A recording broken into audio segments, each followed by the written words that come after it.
ದೇವನಾಮಕ್ಕೆ ಸ್ತೋತ್ರವಾಗಲಿ. ಪ್ರಿಯ ದೇವಜನರೇ, ನಿಮ್ಮೆಲ್ಲರಿಗೂ ಯೇಸು ಕ್ರಿಸ್ತನ ಮಧುರವಾದ ನಾಮದಲ್ಲಿ ವಂದನೆ ಸಲ್ಲಿಸುತ್ತೇನೆ. ನೀವೆಲ್ಲರೂ ಆರೋಗ್ಯವಾಗಿದ್ದೀರಿ ಎಂಬುದಾಗಿ ನಾನು ಭಾವಿಸುತ್ತೇನೆ. ಮತ್ತು ನಮ್ಮ ಈ ಜ್ವಾಲೆ ಎಂಬ ಕಾರ್ಯಕ್ರಮವನ್ನು ನೀವು ತಪ್ಪದೆ ವೀಕ್ಷಿಸುವವರಾಗಿದ್ದೀರಿ ಎಂಬುದನ್ನು ನಂಬುತ್ತೇನೆ. ಹಾಗೂ ಈ ಕಾರ್ಯಕ್ರಮದಲ್ಲಿ ಬರುವಂಥ ಎಲ್ಲ ವಾಕ್ಯಗಳು ನಿಮ್ಮ ಕುಟುಂಬದ ಆಶೀರ್ವಾದಕ್ಕಾಗಿ ಮತ್ತು ನಿಮ್ಮ ವ್ಯಕ್ತಿಗತವಾದ ಜೀವಿತದಲ್ಲಿ ದೇವರ ಒಂದು ಬಲಕ್ಕಾಗಿ ನಾನು ಪ್ರಾರ್ಥನಾಗಿದ್ದೇನೆ.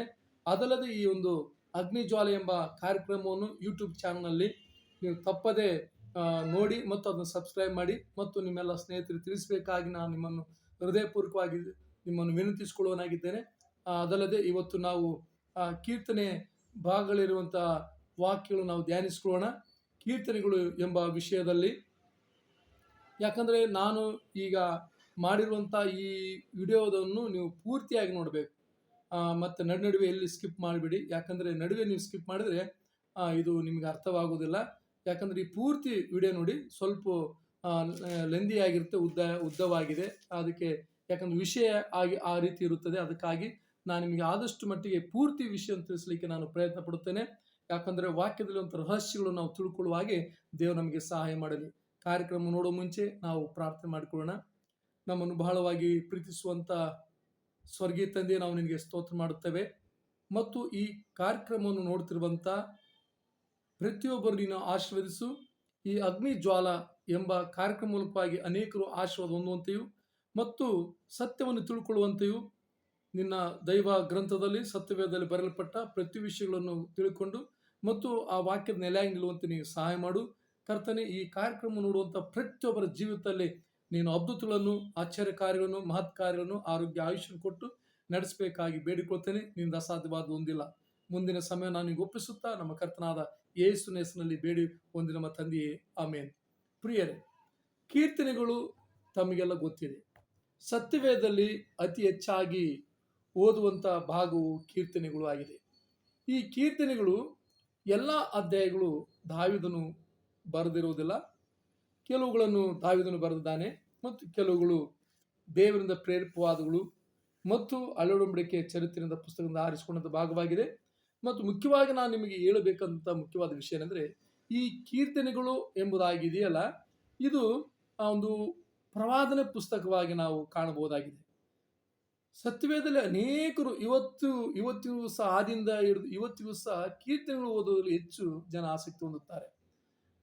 ಕೀರ್ತನೆಗಳಲ್ಲಿ ಓದುವಾಗ ಅದನ್ನು ಹೆಚ್ಚಾಗಿ ಯಾಕೆ ಓದುತ್ತಾರೆ ಎಂಬುದನ್ನು ಓದುವಂಥವರಿಗೆ ಕೇಳಿದರೆ ಅವು ತಿಳ್ಕೊಳ್ಳೋದು ಬಹಳ ಅವಶ್ಯವಾಗಿದೆ. ಆದರೆ ನಾನಿಲ್ಲಿ ಕೀರ್ತನೆಗಳು ಓದುವುದು ಅದು ತಪ್ಪು ಎಂಬುದಾಗಿ ನಾನು ನಿಮಗೆ ಹೇಳ್ತಾ ಇಲ್ಲ. ಯಾಕಂದರೆ ಕೀರ್ತನೆಗಳು ಓದುವಾಗ ಓದಿದ್ದು ನಿಮಗೆ ಯಾವ ರೀತಿ ಅರ್ಥವಾಗುತ್ತೆ ಅಂದರೆ, ಅದು ನಿಮ್ಮದೇ ಆದಂಥ ಭಾಷೆಯಲ್ಲಿ ಬರೆದಿರುತ್ತದೆ. ಅದಕ್ಕಾಗಿ ನಿಮಗೆ ಅರ್ಥವಾಗುತ್ತೆ. ಈಗ ನಾನು ನಿಮ್ಮ ಸಂಗಡ ಕನ್ನಡ ಭಾಷೆಯಲ್ಲಿ ಮಾತಾಡ್ತಾ ಇದ್ದೇನೆ. ಒಂದು ವೇಳೆ ನಾನು ಬೇರೆ ಭಾಷೆಯಲ್ಲಿ ಏನಾದ್ರು ಮಾತಾಡೋನಾಗಿದ್ದರೆ ಇಲ್ಲಿ ಕೆಲವರಿಗೆ ಅರ್ಥವಾಗ್ಬೋದು. ಆದರೆ ಇದನ್ನು ನಾನು ಕನ್ನಡ ಭಾಷೆಯಲ್ಲಿ ಮಾತಾಡುತ್ತಿದ್ದೆ ಅನ್ನೋ ಕಾರಣಕ್ಕಾಗಿ ಕೆಲವರಿಗೆ ಅರ್ಥವಾಗುವುದಿಲ್ಲ. ಆದರೆ ಸ್ಪಷ್ಟವಾದಂಥ ಭಾಷೆ, ನಾನು ಯಾವ ಭಾಷೆಯಿಂದ ನಾನು ಮಾತಾಡಲಿಕ್ಕೆ ಪ್ರಾರಂಭಿಸಿದನೋ ಆ ಭಾಷೆ ಅಂದರೆ ಈ ವಾಕ್ಯವನ್ನು ಕೇಳುವಂಥವರಿಗೆ ಯಾವ ಭಾಷೆ ಬೇಕಾಗಿದೆ ಎಂಬುದಾಗಿ ತಿಳ್ಕೊಂಡು ಗ್ರಹಿಸಿಕೊಂಡು ನಾನು ಆ ವಿಧದಲ್ಲಿ ಬೋಧನೆಯನ್ನು ಮಾಡುತ್ತೇನೆ. ಅದು ನಿಮಗೆ ಅರ್ಥವಾಗುತ್ತೆ.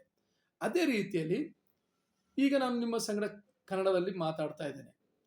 ಕನ್ನಡದಲ್ಲಿ ಮಾತಾಡೋದ ಕಾರಣಕ್ಕಾಗಿ ಯಾರ್ಯಾರಿಗೂ ಈ ಕನ್ನಡ ಭಾಷೆ ಬರುತ್ತದೋ, ಈ ಭಾಷೆ ಬಲ್ಲವರಾಗಿದ್ದಾರೋ ಮತ್ತು ಈ ಭಾಷೆಯಲ್ಲಿ ಮಾತೃಭಾಷೆಯಾಗಿ ಇದ್ದಾರೋ ಅವರಿಗೆ ಎಲ್ಲ ನಾನು ಹೇಳುವಂಥ ವಿಷಯಗಳು ಅರ್ಥವಾಗುತ್ತದೆ. ಕನ್ನಡದಲ್ಲಿ ಕೆಲವು ಭಾಷೆಗಳು, ಪದಗಳು ಬೇರೆ ಬೇರೆವಾಗಿರ್ಬೋದು. ನಮ್ಮ ಬೆಂಗಳೂರು ಕಡೆಗೆ, ಕರಾವಳಿ ಕಡೆಗೆ, ಉತ್ತರ ಕನ್ನಡ, ದಕ್ಷಿಣ ಕನ್ನಡ, ಈ ರೀತಿಯಾಗಿ ಭಾಷೆಗಳು ಸ್ವಲ್ಪ ಮಟ್ಟಿಗೆ ಪದಗಳು ಬದಲಾವಣೆ ಆಗಿರ್ಬೋದು. ಆದರೆ ಸಾಮಾನ್ಯವಾಗಿ 100ಕ್ಕೆ 100ರಷ್ಟು ಎಲ್ಲರೂ ಈ ಕನ್ನಡ ಭಾಷೆಯನ್ನು ಅರ್ಥ ಮಾಡಿಕೊಳ್ಳುತ್ತಾರೆ. ಯಾಕಂದರೆ ಅತಿ ಶ್ರೇಷ್ಠವಾದಂಥದ್ದು ಮತ್ತು ಎಲ್ಲರಿಗೂ ಅರ್ಥವಾಗುವಂಥ ಮತ್ತು ಈ ಕನ್ನಡ ಭಾಷೆಯಲ್ಲಿ ನಾವು ನಿಮ್ಮ ಸಂಗಡ ಮಾತಾಡುವಾಗ ನಿಮಗೆ ಅರ್ಥವಾಗುತ್ತೆ. ಅದೇ ರೀತಿಯಲ್ಲಿ ಸತ್ಯವೇದವಿ ಯಾವ ರೀತಿ ಅರ್ಥ ಆಗುತ್ತೆ ಅಂದರೆ, ಅದು ನಮ್ಮ ಒಂದು ಕನ್ನಡ ಭಾಷೆಯಲ್ಲಿ ನಮಗೆ ಓದು ಬರುವಂಥ ಭಾಷೆಯಲ್ಲಿ ಅದು ಬರೆದಿರುವ ಕಾರಣಕ್ಕಾಗಿ ನಮಗೆ ಅರ್ಥವಾಗುತ್ತೆ, ಹೌದಲ್ವಾ? ಅದೇ ರೀತಿಯಲ್ಲಿ ಈ ಒಂದು ಸತ್ಯವೇದವು ಅದು ಕನ್ನಡ ಭಾಷೆಯಲ್ಲಿ, ಕನ್ನಡ ಪದಗಳಲ್ಲಿ ಬರೆದಿರುವ ಕಾರಣಕ್ಕಾಗಿ ಅದು ನಿಮಗೆ ಅರ್ಥವಾಗುತ್ತೆ. ಆದರೆ ಆ ಅಕ್ಷರ ಹಿಂದೆ, ಪದಗಳ ಹಿಂದೆ ಇರುವಂಥ ರಹಸ್ಯಗಳನ್ನು, ಪದಗಳ ಹಿಂದೆ ಅಡಗಿಕೊಂಡಿರುವಂಥ ಒಂದು ಸಾಮ್ಯವನ್ನು, ಒಂದು ನಿಗೂಢವನ್ನು, ಗುಣಾರ್ಥವನ್ನು ನಾವು ತಿಳ್ಕೊಳ್ಳಲೇಬೇಕು. ಯಾಕಂದರೆ ತಿಳ್ಕೊಂಡ ಮೇಲೆ ಅದರ ಒಂದು ಶಕ್ತಿ, ಅದರ ಒಂದು ಮಹಿಮೆ, ಅದರ ಒಂದು ಗಾಂಭೀರ್ಯತೆ ನಮಗೆ ಗೊತ್ತಾಗುತ್ತೆ. ಒಂದು ವೇಳೆ ನಾವು ಕೇವಲ ಓದುತ್ತಾ ಹೋದರೆ ಅದರ ಬಗ್ಗೆ ನಮಗೆ ಅರ್ಥವಾಗುವುದಿಲ್ಲ. ಅದೇ ರೀತಿಯಾಗಿ ನನ್ನ ಪ್ರಿಯ ದೇವರ ಮಕ್ಕಳೇ ಹಾಗೂ ದೇವರಿಂದ ಆರಿಸಲ್ಪಟ್ಟಂಥ ನನ್ನ ಪ್ರಿಯ ದೇವ ಜನರೇ, ನೀವೆಲ್ಲರೂ ಇವತ್ತು ಈ ಈ ಒಂದು ಗ್ರಂಥದಲ್ಲಿ, ಸತ್ಯವೇದದಲ್ಲಿ ಬರೆದಿರುವಂಥ ವಿಚಾರಗಳನ್ನು ನಾವು ಎಷ್ಟೋ ಸಾರಿ ಓದಿರ್ಬೋದು ಮತ್ತು ಓದುತ್ತಾ ಇದ್ದೇವೆ. ಆದರೆ ಕೆಲವು ಸಾರಿ ಇವು ಅರ್ಥವಾಗದೇ ಇರ್ಬೋದು, ಅರ್ಥವಾಗಬಹುದು. ನೋಡಿ, ಸತ್ಯವೇದದಲ್ಲಿ ಇತಿಹಾಸ ಇದೆ, ಮತ್ತು ಸತ್ಯವೇದದಲ್ಲಿ ಮತ್ತು ಅದ್ಭುತಗಳಿದ್ದಾವೆ, ಆಶ್ಚರ್ಯಕಾರ್ಯ ಮಹತ್ಕಾರ್ಯ ಇದ್ದಾವೆ, ಅನೇಕ ಸಂಗತಿಗಳು ನಡೆದಿದ್ದಾವೆ, ಘಟನೆಗಳು ನಡೆದಿದ್ದಾವೆ. ಇವೆಲ್ಲ ವಿಚಾರಗಳು ನಿಮಗೆ ಅರ್ಥವಾಗ್ಬೋದು. ಆದರೆ ಹೆಚ್ಚಾಗಿ ಸತ್ಯವೇದದಲ್ಲಿ ಪ್ರವಾದನೆಗಳ ಬಗ್ಗೆ ಬರೆಯಲ್ಪಟ್ಟಿದೆ. ಹೆಚ್ಚು ಪ್ರವಾದನೆ ಪುಸ್ತಕವಾಗಿ ಬರೆಯಲ್ಪಟ್ಟಿದೆ. ಅಂದರೆ 100ಕ್ಕೆ 80ರಷ್ಟು, ಇನ್ನೂ ಹೆಚ್ಚಾಗಿರ್ಬೋದು ಎಂಬುದಾಗಿ ಭಾವಿಸಿಕೊಳ್ಬೋದು. ಆದರೆ 100ಕ್ಕೆ 80ರಷ್ಟು ಈ ಪ್ರವಾದನೆ ಪುಸ್ತಕ ಇದೆ. ಪ್ರವಾದನೆ ಪುಸ್ತಕ ಅಂದರೆ ಏನು? ಇದು ಬಹಳ ಮುಖ್ಯವಾದದ್ದು. ಅಂದರೆ ದೇವರು ಪ್ರವಾದನೆ ಪುಸ್ತಕ ಅಂದರೆ ಪ್ರವಾದಿಗಳ ಸಂಗಡ ಮಾತನಾಡುವುದು. ಪ್ರವಾದಿಗಳಂದರೆ ಯಾರು? ದೇವರಿಂದ ನೇಮಿಸಲ್ಪಟ್ಟವರು, ದೇವರಿಂದ ಆರಿಸಲ್ಪಟ್ಟವರು, ದೇವರ ಮೂಲಕವಾಗಿ ನಾಯಕರಾಗದವರು. ದೇವರೇ ಸ್ವತಃ ಅವರನ್ನು ನೇಮಿಸಿ, ಅವರನ್ನು ಅಭಿಷೇಕಿಸಿ, ಅವರ ಮೂಲಕವಾಗಿ ಮಾತಾಡಲಿಕ್ಕೆ ಆತನು ಇಷ್ಟಪಡುತ್ತಾನೆ. ತದನಂತರ ದೇವರು ಪ್ರವಾದಿ ಮೂಲಕವಾಗಿ ಆತನು ಮಾತನಾಡಿದಾಗ ದೇವರು ಯಾವುದನ್ನು ಮಾತನಾಡಿದನೋ ಅದನ್ನು ಇವರು ಪ್ರವಾದಿಸಿದ್ದಾರೆ. ಯಾರಿಗೆ ಪ್ರವಾದಿಸಿದ್ದಾರೆ? ಇಸ್ರೇಲ್ ಜನಕ್ಕೆ ಪ್ರವಾದನೆ ಮಾಡಿದ್ದಾರೆ. ನಿಮಗೆಲ್ಲ ಗೊತ್ತಿದೆ, ಪ್ರವಾದನೆ ಪುಸ್ತಕಗಳು ಅನೇಕ ಪ್ರವಾದನೆ ಪುಸ್ತಕಗಳಿವೆ.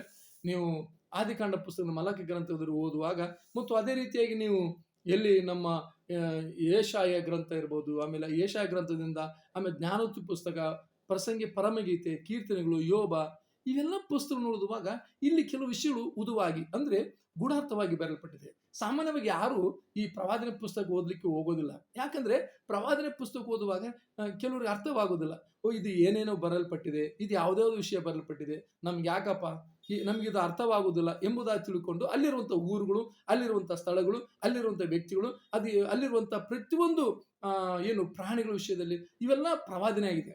ಪ್ರವಾದನೆ ಅಂದರೆ ಅಲ್ಲಿ ಬರೆಯಲ್ಪಟ್ಟಂಥ ವಿಷಯಗಳು ಬೇರೆ ಮತ್ತು ಅದರ ಹಿಂದುಗಡೆ ಇರುವಂಥ ವಿಚಾರ ಬೇರೆ ಆಗಿದೆ. ನನ್ನ ಪ್ರಿಯ ದೇವರ ಮಕ್ಕಳೇ, ಆದ ಕಾರಣಕ್ಕಾಗಿ ಈಗ ನಾವು ಸಾಮಾನ್ಯವಾಗಿ ಸತ್ಯವೇದ ಅರ್ಥವಾಗಬೇಕಾದ್ರೆ ನಾವು ಆದಿಕಾಂಡದಿಂದ ಬರುತ್ತೇವೆ. ಆದಿಕಾಂಡದಿಂದ ಐದು ಪುಸ್ತಕದವಲ್ಲ, ಮೋಶೆ ಧರ್ಮಶಾಸ್ತ್ರ ಎಂಬುದಾಗಿ ಆದಿಕಾಂಡ, ವಿಮೋಚಕಾಂಡ, ಯಾಜಕಾಂಡ, ಅರಣ್ಯಕಾಂಡ, ಧರ್ಮಾಭಿಷೇಕಾಂಡ.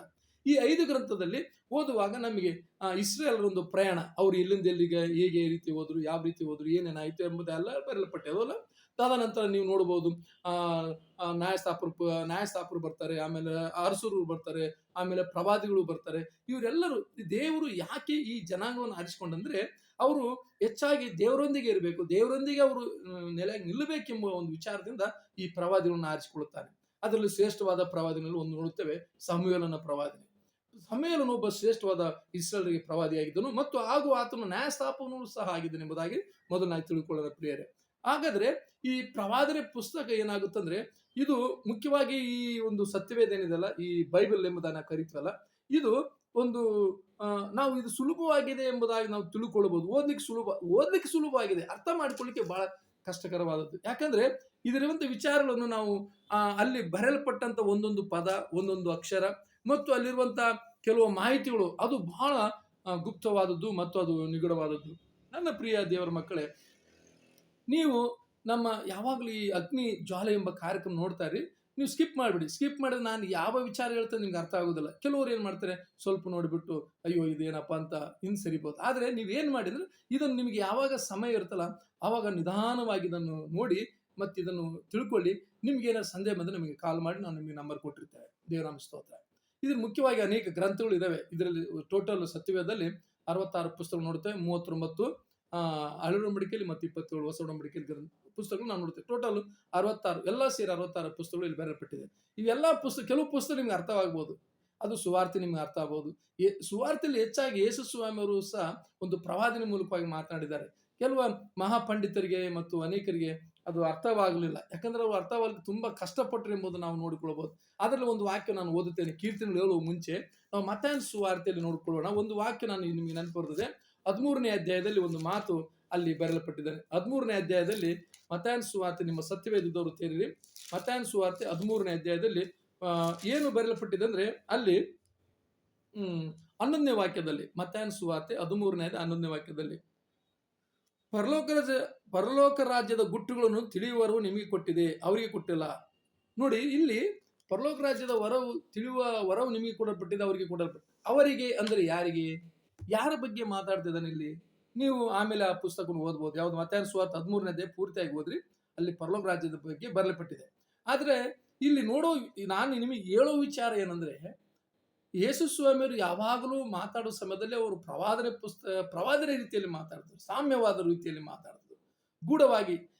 ಇದು ಸಾಮಾನ್ಯ ಜನರಿಗೆ ಅರ್ಥವಾಗಲಿಕ್ಕೆ ಕಷ್ಟಕರವಾಗಿರ್ಬೋದು, ಆದರೆ ಅರ್ಥವಾಗುವಂಥವ್ರಿಗೆ ಅರ್ಥವಾಗ್ತಾ ಇಲ್ಲ, ಅರ್ಥವಾಗದೇ ಇರುವಂಥವ್ರಿಗೆ ಅರ್ಥವಾಗ್ತಾ ಇದೆ. ನೋಡಿ ಎಷ್ಟು ವಿಚಾರವಾಗಿದೆಲ್ಲ. ಯಾರಿಗೆ ಹೇಳ್ತಾ ಇದ್ದನು ಅದನ್ನು ಸುವಾರ್ತೆ? ಯಹೂದ, ತನ್ನ ಜನರಿಗೆ ಅದನ್ನು ಸುವಾರ್ತೆ ಸಾರಲಿಕ್ಕೆ ಬಂದ ಯೇಸು ಸ್ವಾಮಿ. ಆ ಜನಾಂಗ ಯಾವುದು? ಯಹೂದ ಜನಾಂಗ, ಇಸ್ರೇಲ್ ಜನಾಂಗ. ಈ ಎರಡು ವಿಧವಾದಂಥ ಈ ಜನಾಂಗಕ್ಕೆ ಆತನು ತನ್ನ ಒಂದು ದೇವರ ಸುವಾರ್ತೆ, ದೇವರ ರಾಜ್ಯದ ಕುರಿತು ತಿಳಿಸಲಿಕ್ಕೆ ಬಂದಾಗ ಅವರು ಸರಿಯಾಗಿ ಅರ್ಥ ಮಾಡಿಕೊಳ್ಳಿಲ್ಲ. ನನ್ನ ಪ್ರಿಯ ದೇವರ ಮಕ್ಕಳೇ, ಅದೇ ರೀತಿಯಲ್ಲಿ ಆದಿಯಿಂದ ಹಿಡಿದು ಆದಿಕಾಂಡದಿಂದ ಹಿಡಿದು ನೀವು ಮಲಕಿ ಗ್ರಂಥದಲ್ಲಿ ಓದುವಾಗ ಅನೇಕ ಪ್ರವಾದನೆ ಪುಸ್ತಕ ಕಾಣುತ್ತವೆ. ನೀವೇನು ಓದ್ತಾ ಇದ್ರಲ್ಲ ಅದು ಆ ರೀತಿಯಲ್ಲಿ ಇಲ್ಲ, ನಿಮ್ಮ ಭಾವನೆ ಪ್ರಕಾರವಾಗಿಲ್ಲ. ನಾವು ಈ ಮುಖ್ಯವಾಗಿ ನಾವು ಗಮನದಲ್ಲಿಟ್ಟುಕೊಳ್ಳಬೇಕಂದ್ರೆ, ನೀವು ಸತ್ಯವೇದ ಓದುವಾಗ, ಈ ಬೈಬಲ್ ಓದುವಾಗ ಅಷ್ಟು ಸುಲಭವಾಗಿ ನಾವು ಓದಲಿಕ್ಕೆ ಸುಲಭವಾಗಿರ್ಬೋದು, ಆದರೆ ಅರ್ಥ ಮಾಡ್ಕೊಳ್ಳಿಕ್ಕೆ ತುಂಬ ಕಷ್ಟ. ಯಾಕಂದ್ರೆ ಯಾಕಪ್ಪ ಈ ಪ್ರವಾದನೆ ಪುಸ್ತಕಗಳು ಮತ್ತು ಬೇರೆ ಪುಸ್ತಕಗಳು ಓದುವಾಗ ನಮಗೆ ಏನು ಅರ್ಥವಾಗೋದಿಲ್ಲ. ಹಾಗಂತ ಅನೇಕರು ಕೀರ್ತನೆಗಳು ಓದುತ್ತಾರೆ. ಕೀರ್ತನೆ ಓದೋದ್ರಿಂದ ಏನು ಅರ್ಥ ಆಗುತ್ತೋ ನನಗೆ ಗೊತ್ತಿಲ್ಲ. ಅದನ್ನು ನೀವು ಓದೋದು ತಪ್ಪಲ್ಲ ಪ್ರಿಯದೆ. ಕೆಲವರು ಹೇಳ್ತಾರೆ ಓದುವ ನಮಗೆ ಆಶೀರ್ವಾದ ಆಗುತ್ತೆ, ಓದುವಾಗ ನಮಗೆ ದೇವರು ನಮಗೆ ಬಲ ಕೊಡ್ತಾನೆ, ಆರೋಗ್ಯ ಕೊಡ್ತಾನೆ, ಹೀಗೆ ಹಾಗೆ ಏನೋ 108 ವಿಚಾರವನ್ನು ನೀವು ಮಾಡಿಕೊಂಡಿರ್ಬೋದು. ನಿಜ, ಒಪ್ಪೋಣ, ಸ್ವಲ್ಪ ಮಟ್ಟಿಗಾದರೂ ಹೇಗೋ ಮಾಡಿ ಸತ್ಯವೇದ ಓದ್ತಾ ಇದ್ರೆ ಅದು ಸಂತೋಷಕರ ವಿಷಯವಾಗಿದೆ. ಆದರೆ ನನ್ನ ಪ್ರಿಯ ಮಕ್ಕಳಿಗೆ, ಓದೋದಕ್ಕಿಂತಲೂ ಓದಿ ಅದನ್ನು ಅರ್ಥ ಮಾಡಿಕೊಳ್ಳುವಾಗ ಅದು ಬಹಳ ಮುಖ್ಯವಾದದ್ದು. ಅರ್ಥ ಮಾಡುವುದು ಹೇಗಂದ್ರೆ, ಎಲ್ಲರಿಗೂ ಅರ್ಥವಾಗುವುದಿಲ್ಲ, ಅದನ್ನು ಅರ್ಥ ಮಾಡುವವರು ಒಬ್ಬರು ಇರಬೇಕು. ಅವರು ದೇವರ ಕಡೆಯಿಂದ ಆರಿಸಲ್ಪಟ್ಟಂತ ವ್ಯಕ್ತಿಗಳಾಗಿ ಆಗಿದ್ದರೆ ಮಾತ್ರ ಅದನ್ನು ಹೇಳಲಿಕ್ಕೆ ಸಾಧ್ಯ. ಈಗ ವಿಷಯಕ್ಕೆ ಬರೋಣ. ನಾನು ಕೀರ್ತನೆಗಳ ಬಗ್ಗೆ ಹೇಳ್ತಾ ಇದ್ದೆ, ಹೌದಲ್ಲ? ಮೊದಲನೇದಾಗಿ ಈ ಕೀರ್ತನೆಗಳನ್ನು ನೋಡುವಾಗ ಕೆಲವು ವಚನ ನಾನು ನಿಮಗೆ ಹೇಳ್ತೇನೆ, ಅವಾಗ ನಿಮ್ಗೆ ಅರ್ಥ ಆಗುತ್ತೆ ನಾನು ಏನು, ಯಾವ ವಿಚಾರ ಬಗ್ಗೆ ಹೇಳ್ತಾ ಇದ್ದೇನೆ, ಯಾವ ಸಂಗತಿಗಳ ಬಗ್ಗೆ ನಾನು ನಿಮಗೆ ಹೇಳ್ತಾ ಇದ್ದೇನೆ ಎಂಬುದಾಗಿ ಮುಖ್ಯವಾಗಿ. ಹಾಗಾದ್ರೆ ನಿಮ್ಮ ಕೈಯಲ್ಲೆಲ್ಲ ಸತ್ಯವೇದ ಇದ್ದವರು ದಯವಿಟ್ಟು ಸತ್ಯವೇದನ್ನು ತೆರೆಯಬೇಕಾಗಿ ನಾನು ನಿಮ್ಮನ್ನು ವಿನಂತಿಸಿಕೊಳ್ತೇನೆ. ಕೀರ್ತನೆಗಳು 1ನೇ ಅಧ್ಯಾಯ. ಈ 1ನೇ ಅಧ್ಯಾಯವನ್ನು ನಿಮಗೆಲ್ಲ ಗೊತ್ತಿದೆ. ಇದರಲ್ಲಿ ಕೇವಲ 1ರಿಂದ 6 ವಾಕ್ಯಗಳು ನಾವು ಕಾಣಸಿಗುತ್ತವೆ.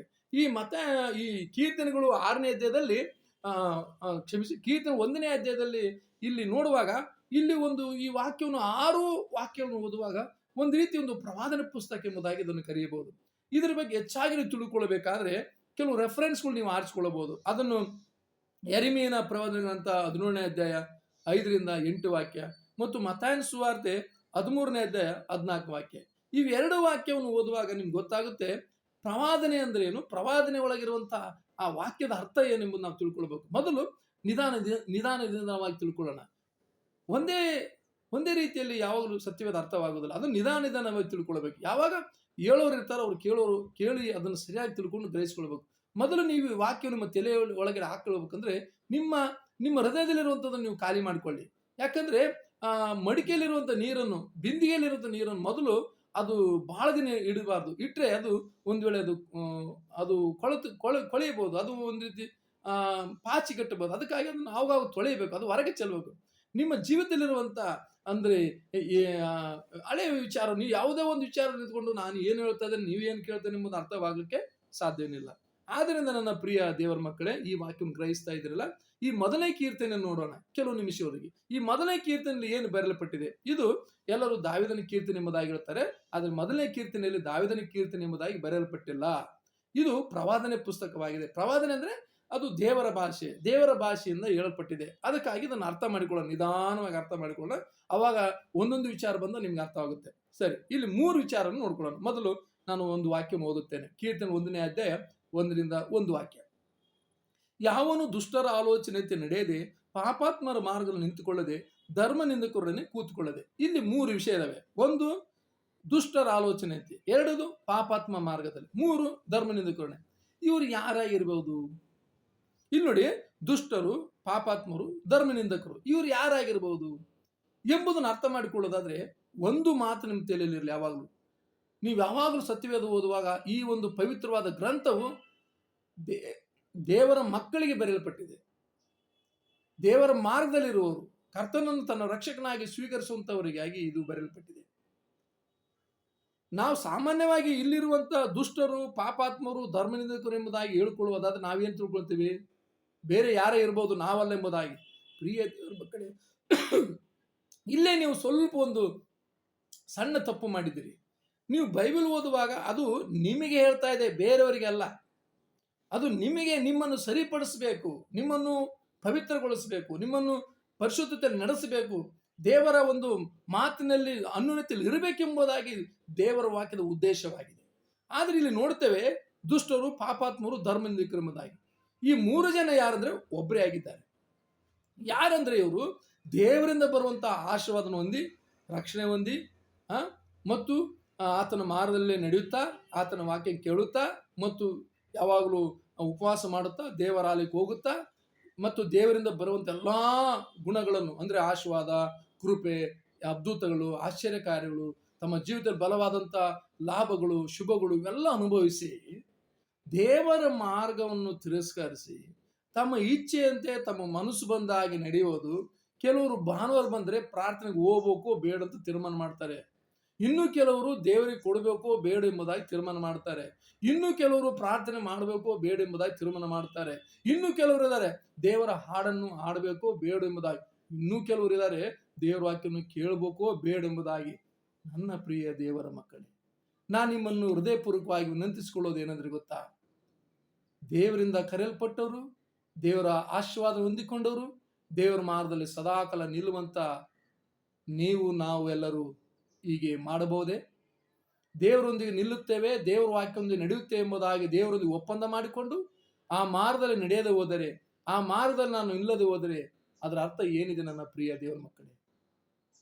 ಮೊದಲು ನೀವು ತೀರ್ಮಾನ ಮಾಡಲಿಲ್ಲವೋ? ಆತ ನಂಬುವಾಗ, ಆತನು ಸ್ವೀಕರಿಸುವಾಗ ಮೊದಲು ನೀವು ತೀರ್ಮಾನ ಮಾಡಲಿಲ್ಲವೋ? ಮೊದಲು ತೀರ್ಮಾನ ಮಾಡಬೇಕು. ಯಾವನಾದರೂ ನಾನು ಮಿಲಿಟರಿಯಲ್ಲಿ ಹೋಗುತ್ತೇನೆ ಎಂಬುದಾಗಿ ತೀರ್ಮಾನ ಮಾಡಿಕೊಂಡು ಅಲ್ಲಿ ಹೋಗಿ ಯುದ್ಧವನ್ನು ನೋಡಿ ಎದುರಿ ಬರುವಾಗ ಅವನಿಗೆ ಸೈನಿಕನೆಂಬುದಕ್ಕೆ ಕರೆಯುವುದಿಲ್ಲ. ಸೈನಿಕನೆಂದರೆ ಯುದ್ಧದಲ್ಲಿ ಹೋಗಿ ತನ್ನ ಜೀವಿತವನ್ನು ಮುಡುಪಾಕಿಟ್ಟು ದೇಶಕ್ಕಾಗಿ ಹೋರಾಡಿ, ದೇಶಕ್ಕಾಗಿ ತನ್ನ ಪ್ರಾಣವನ್ನೇ, ದೇಶಕ್ಕಾಗಿ ತನ್ನ ತ್ಯಾಗವನ್ನೇ ಮಾಡುವಂಥ ನಿಜವಾದ ಸೈನಿಕನೆಂಬುದಾಗಿ ಕರೆಯುತ್ತಾರೆ ನನ್ನ ಪ್ರಿಯ ಮಕ್ಕಳೇ. ಅಂತ ಸೈನಿಕರು ಇವತ್ತು ನಮ್ಮ ದೇಶವನ್ನು ಕಾಪಾಡ್ತಾ ಇದ್ದಾರೆ. ಇವತ್ತು ನಾನು, ನೀನು, ನಾವೆಲ್ಲರೂ ದೇವರು ನಂಬಿ ದೇವರ ಮಾರ್ಗ ನಿಲ್ಲುತ್ತೇವೆ, ಆತನ ಮಾರ್ಗ ನಾವು ನಡೀತೇವೆ, ಆತನ ರಾಜ್ಯದಲ್ಲಿ ನಾವು ಸೇರಲ್ಪಡ್ತೇವೆ ಎಂಬ ನಿಶ್ಚಯ ಮಾಡಿಕೊಂಡು ದೇವರಿಗೆ ವಿರುದ್ಧವಾಗಿ ನಿಂತರೆ ಏನಾಗುತ್ತೆ ನನ್ನ ಪ್ರಿಯ ದೇವರ ಮಕ್ಕಳೇ?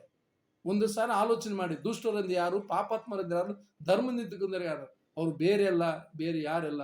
ದೇವರ ವಾಕ್ಯವನ್ನು ತೃಣೀಕರಿಸಿ, ದೇವರ ವಾಕ್ಯವನ್ನು ವಿರೋಧಿಸಿ, ಎಲ್ಲ ಆಶನ ಹೊಂದಿಕೊಂಡು ದೇವರ ಮೈ ಮೇಲೆ ಪದ್ಕೊಂಡು ಪ್ರಾರ್ಥನೆ ಬರೋ ಮುಂಚೆ, ದೇವರ ವಾಕ್ಯದ ನೆಲೆ ನಿಲ್ಲುವ ಮುಂಚೆ, ಅಯ್ಯೋ ಎಷ್ಟು ಪ್ರಾರ್ಥನೆ ಮಾಡ್ತೀರಿ, ಎಷ್ಟು ವಾಕ್ಯ ಓದುತ್ತೀರಿ, ಎಷ್ಟು ಚೆನ್ನಾಗಿ ದೇವರು ನಡ್ಕೊಳ್ತೀರಿ, ಬರಬರ್ತಾ 1 ವರ್ಷ ಆದ 1 ವರ್ಷದವರೆಗೆ ನೀವು ಚೆನ್ನಾಗಿ ನಡ್ಕೊಳ್ತೀರಿ, 2ನೇ ವರ್ಷದವರೆಗೆ ಚೆನ್ನಾಗಿ ನಡ್ಕೊಳ್ತೀರಿ. ಆದರೆ ಮೊದಲನೇ ವರ್ಷಕ್ಕೂ 2ನೇ ವರ್ಷಕ್ಕೂ ತುಂಬಾ ವ್ಯತ್ಯಾಸವಾಗುತ್ತೆ. 5 ವರ್ಷ ಆದ ನಂತರ, 10 ವರ್ಷದ ನಂತರ ದೇವರು ಅವ್ರ ಕುಟುಂಬವನ್ನು, ಅವರ ಮಕ್ಕಳನ್ನು ಹೇರಳವಾಗಿ ಆಶೀರ್ವದಿಸಿದ ನಂತರ ನಿಧಾನವಾಗಿ ಅವ್ರು ಏನ್ ಮಾಡ್ತಾರೆ ಗೊತ್ತಾ? ದೇವರ ರಾಜ್ಯವನ್ನು ಮರೆತು ಬಿಡುತ್ತಾರೆ, ದೇವರ ಆಶೀರ್ವಾದವನ್ನು ಮರೆತು ಬಿಡುತ್ತಾರೆ. ಅವರು ದೇವರಿಗೆ ದುಷ್ಟರಾಗಿ ಎದುರು ನಿಲ್ಲುತ್ತಾರೆ. ದೇವರ ರಾಜ್ಯಕ್ಕಾಗಿ, ದೇವರ ವಾಕ್ಯಕ್ಕಾಗಿ, ದೇವರ ಸೇವಕಕ್ಕಾಗಿ, ದೇವರ ಆಲಯಕ್ಕಾಗಿ ವಿರುದ್ಧವಾಗಿ ನಿಲ್ಲುವಂತವರಿಗೆ ದುಷ್ಟರು ಎಂಬುದಾಗಿ ಕರೆಯುತ್ತಾರೆ. ಮೊದಲು ದೇವರ ಆತ್ಮನ ಹೊಂದಿಕೊಂಡು ಆಮೇಲೆ ದುಷ್ಟಾತ್ಮ ಹೊಂದಿಕೊಳ್ಳುವಂತ ಈ ಜೀವಿತ ನಮಗೆ ಬೇಕಾಗಿದೆ ನನ್ನ ಪ್ರಿಯ ದೇವರ ಮಕ್ಕಳೇ. ಹಾಗಾದರೆ ಎರಡನೇದಾಗಿ ನೋಡುತ್ತೇವೆ, ಪಾಪಾತ್ಮರು. ಮೊದಲು ಪರಿಶುದ್ಧ ಪಾಪಾತ್ಮ ಇದ್ದಂತ ನೀವು ನಿಮ್ಮನ್ನು ತೊಳೆಯಲ್ಪಟ್ಟು, ನಿಮ್ಮನ್ನು ಶುದ್ಧಪಡಿಸಿಕೊಂಡು, ದೇವರು ನಿಮ್ಮನ್ನು ಆ ರಾಜ್ಯದ ನಿಲ್ಲಿಸುವಾಗೆ, ದೇವರು ತನ್ನ ರಾಜ್ಯದ ನಿಲ್ಲುವಾಗೆ ನಿಮ್ಮನ್ನು ಸಹಾಯ ಮಾಡಿ, ಎಲ್ಲ ಮೇಲುಗಳು ಹೊಂದಿ, ಎಲ್ಲ ಆಶೆ ಹೊಂದಿಕೊಂಡು, ದೇವರ ಮೈ ಮೇಲೆ ಜೀವಿಸಿಕೊಂಡು, ತಿರುಗಿ ಆ ಪರಿಶುದ್ಧಾತ್ಮ ಹೊಂದಿಕೊಂಡಂತ ನೀವು ಮತ್ತೆ ದುರಾತ್ಮ ಹೊಂದಿಕೊಳ್ಳೋದು ಎಷ್ಟು ಮಟ್ಟಿಗೆ ಸಾಧ್ಯವಾಗಿದೆ ನನ್ನ ಪ್ರಿಯ ದೇವರ ಮಕ್ಕಳೇ? ನಾನು ಹೇಳೋದು ನಿಮ್ಗೆ ಅರ್ಥವಾಗ್ತಾ ಇದೆಯಾ? ನಾನು ನಿಮ್ಮ ಸಂಗಡ ಮಾತಾಡ್ತಿದ್ದೇನೆ, ಪರಿಶುದ್ಧಾತ್ಮವಾಗಿ ದೇವರ ಅಪ್ಪಣೆ ಮೂಲಕವಾಗಿ ನಾನು ನಿಮ್ಮ ಸಂಗಡ ಮಾತಾಡ್ತಿದ್ದೇನೆ. ಸ್ವಲ್ಪ ರೀತಿಯಲ್ಲಿ ಅರ್ಥ ಮಾಡಿಕೊಳ್ಳ್ರಿ. ನನ್ನ ಭಾಷೆ ಸ್ವಲ್ಪ ಕಠಿಣವಾಗಿರ್ಬೋದು, ಆದರೆ ನೀವು ಅರ್ಥ ಮಾಡಿಕೊಳ್ತೀರಿ. ನಾನು ನಿಮ್ಮನ್ನು ವಿನಂತಿಸ್ಕೊಳ್ಳೋದೇನೆಂದ್ರೆ, ಒಂದು ಸಾರಿ ಪಾಪದಿಂದ ಬಿಡುಗಡೆ ಹೊಂದಿ, ದೇವರ ರಾಜ್ಯಕ್ಕಾಗಿ ಆರಿಸಲ್ಪಟ್ಟು, ನಿನ್ನ ಪಾಪ ಕ್ಷಮಾಪಣೆ ಹೊಂದಿ, ಪರಿಶುದ್ಧನಾಗಿ ಜೀವಿಸಿಕೊಂಡು, ಎಲ್ಲ ಮೇಲೆ ಹೊಂದಿಕೊಂಡು, ಈಗ ಆ ಪರಿಶುದ್ಧ ಆತ್ಮ ತೆಗೆದುಬಿಟ್ಟು ದುರಾತ್ಮ ಹೊಂದಿಕೊಂಡು ಪಾಪಾತ್ಮದಲ್ಲಿ ಜೀವಿಸುವಂತವರಿಗೆ ಏನೆಂಬುದಾಗಿ ಕರೆಯಬೇಕು ನನ್ನ ಪ್ರಿಯ ದೇವರ ಮಕ್ಕಳೇ. ಮತ್ತು ಮೂರನೇದಾಗಿ ನೋಡ್ತೇವೆ, ಧರ್ಮನಿಂದ ಕೊಡೋದು. ಯಾವಾಗ 1 ವರ್ಷದವರೆಗೆ ದೇವರ ಹಾಡಾಡುತ್ತಾ, ಸಾಕ್ಷಿ ಆಗುತ್ತಾ, ಸಾಕ್ಷಿ ಮೂಲಕ ಜೀವಿಸುತ್ತಾ, ಪ್ರಾರ್ಥನೆ ಮಾಡುತ್ತಾ, ಉಪವಾಸ ಮಾಡುತ್ತಾ, ಕಾಣಿಗಳನ್ನು ಕೊಡುತ್ತಾ, ದೇವಾಲಯಕ್ಕೆ ಹೋಗುತ್ತಾ ಎಲ್ಲ ಮಾಡಿಕೊಂಡು 1 ವರ್ಷ, 2 ವರ್ಷ, 3 ವರ್ಷ, 5 ವರ್ಷ ನಂತರ ನಿಮ್ಮ ಜೀವಿತವನ್ನು ಯಾಕೆ ಬದಲಾಯಿಸಿಕೊಳ್ತೀರಿ? ಯಾರು ಬದಲಾಯಿಸಿಕೊಳ್ಳಬೇಕೆಂಬುದಾಗಿ ನಿಮ್ಮ ಜೀವಿತವನ್ನು ಹೇಳಿದ್ದಾರೆ? ಯಾಕೆ ಪರಿಶುದ್ಧರಾಗಿ ಪಾಪಾತ್ಮರಲ್ಲಿ ಯಾಕೆ ಜೀವಿಸ್ತಾ ಇದ್ದೀರಿ ನೀವು? ಪರಿಶುದ್ಧ ಹೊಂದಿಕೊಂಡು, ಅಭಿಷೇಕನ ತೈಲ ಹೊಂದಿಕೊಂಡು ಮತ್ತು ದೇವರ ಕರುಣೆಯನ್ನು, ದೇವರ ಕೃಪೆ ಹೊಂದಿಕೊಂಡು ನೀವು ಮತ್ತೆ ಪಾಪದಲ್ಲಿ ಹೋಗಿ ಧರ್ಮವನ್ನು ವಿರೋಧಿಸುತ್ತಾ ಜೀವಿಸ್ತಾ ಇದ್ದರೆ ನಿಮ್ಮನ್ನು ಪಾಪವು, ದೇವರ ಶಿಕ್ಷೆಯು ನಿಮ್ಮನ್ನು ಯಾವಾಗಲೂ ಕಾಡುತ್ತದೆ. ನನ್ನ ಪ್ರಿಯ ದೇವರ ಮಕ್ಕಳೇ, ನಾನು ನಿಮ್ಮನ್ನು ವಿನಂತಿಸಿಕೊಳ್ತೇನೆ. ನನ್ನ ಮನಸ್ಸಿಂದ ಪೂರ್ಣ ಹೃದಯದಿಂದ ನಾನು ನಿಮ್ಮನ್ನು ವಿನಂತಿಸಿಕೊಳ್ತೇನೆ. ಒಂದು ಸಾರಿ ದೇವರ ಸಂಗಡ ನಾನು ಜೀವಿಸುತ್ತೇನೆ ಎಂಬುದಾಗಿ ಒಡಂಬಡಿಕೆ ಮಾಡಿಕೊಂಡು, ದೇವರ ರಾಜ್ಯದಲ್ಲಿ ನಾನು ಸದಾಕಾಲ ಇರುತ್ತೇನೆ ಎಂಬುದಾಗಿ ಒಡಂಬಡಿಕೆ ಮಾಡಿಕೊಂಡು ಮತ್ತೆ ದೇವರ ರಾಜ್ಯಕ್ಕೆ ವಿರುದ್ಧವಾಗಿ ನಿಲ್ಲುವುದು ಎಷ್ಟರ ಮಟ್ಟಿಗೆ ಸತ್ಯ ಇದೆ ಎಂಬುದನ್ನು ನಾನು ನಿಮ್ಮನ್ನು ಕೇಳಿಕೊಳ್ಳುವನಾಗಿದ್ದೇನೆ. ನಿಮ್ಮ ಹೃದಯಗಳನ್ನು ನೀವು ಪರೀಕ್ಷಿಸಿಕೊಳ್ಳಿ. ನಾನು ಹೇಳುತ್ತಿರುವ ವಿಷಯಗಳನ್ನು ನೀವು ಆಲೋಚನೆ ಮಾಡಿ. ನನ್ನ ಪ್ರಿಯ ದೇವರ ಮಕ್ಕಳೇ, ದೇವರು ನಿಮ್ಮನ್ನು ಕರೆಯಲ್ಪಟ್ಟಿದ್ದಾನೆ. ದೇವರಿಂದ ಆರಿಸಲ್ಪಟ್ಟಿದ್ದೀರಿ. ದೇವರ ರಾಜ್ಯದಲ್ಲಿ ನೀವು ನಿಲ್ಲಲ್ಪಟ್ಟಿದ್ದೀರಿ.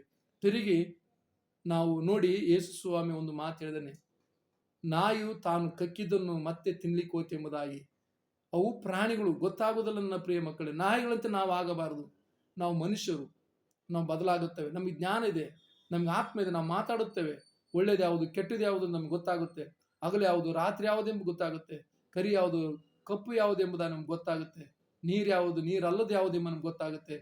ಎಲ್ಲ ಗೊತ್ತಿದ್ದಂಥ ನಾವು ಎಲ್ಲವನ್ನು ಶುದ್ಧ ಮಾಡಿಕೊಂಡು ಮತ್ತೆ ಪಾಪಾತ್ಮದಲ್ಲಿ, ದುಷ್ಟತನದಲ್ಲಿ, ಧರ್ಮ ವಿರೋಧಿಯಾಗಿ ನಿಲ್ಲುವಂಥ ನಮ್ಮನ್ನು ಏನೆಂದು ಕರೆಯುತ್ತಾರೆ? ನನ್ನ ಪ್ರಿಯ ದೇವರ ಮಕ್ಕಳೇ, ಧರ್ಮವನ್ನು ಸ್ವೀಕರಿಸಿಕೊಂಡು ಧರ್ಮದಲ್ಲಿ ನಿಲ್ಲುತ್ತೇನೆ, ಧರ್ಮ ಪ್ರಮಾಣವಾಗಿ ನಡೆಯುತ್ತೇನೆ ಎಂಬುದಾಗಿ ಸಾಕ್ಷಾತ್ವಾಗಿ ಪ್ರಮಾಣ ಮಾಡಿಕೊಂಡು ದೇವರ ರಾಜ್ಯದಲ್ಲಿ ನಿಲ್ಲುವಂಥ ನೀವು ತಿರುಗಿ ಧರ್ಮ ವಿರೋಧಿ ಮಾಡುವ ಕೆಲಸಕ್ಕೆ ಎಷ್ಟು ಮಾತ್ರ ಸತ್ಯವಾಗಿದೆ?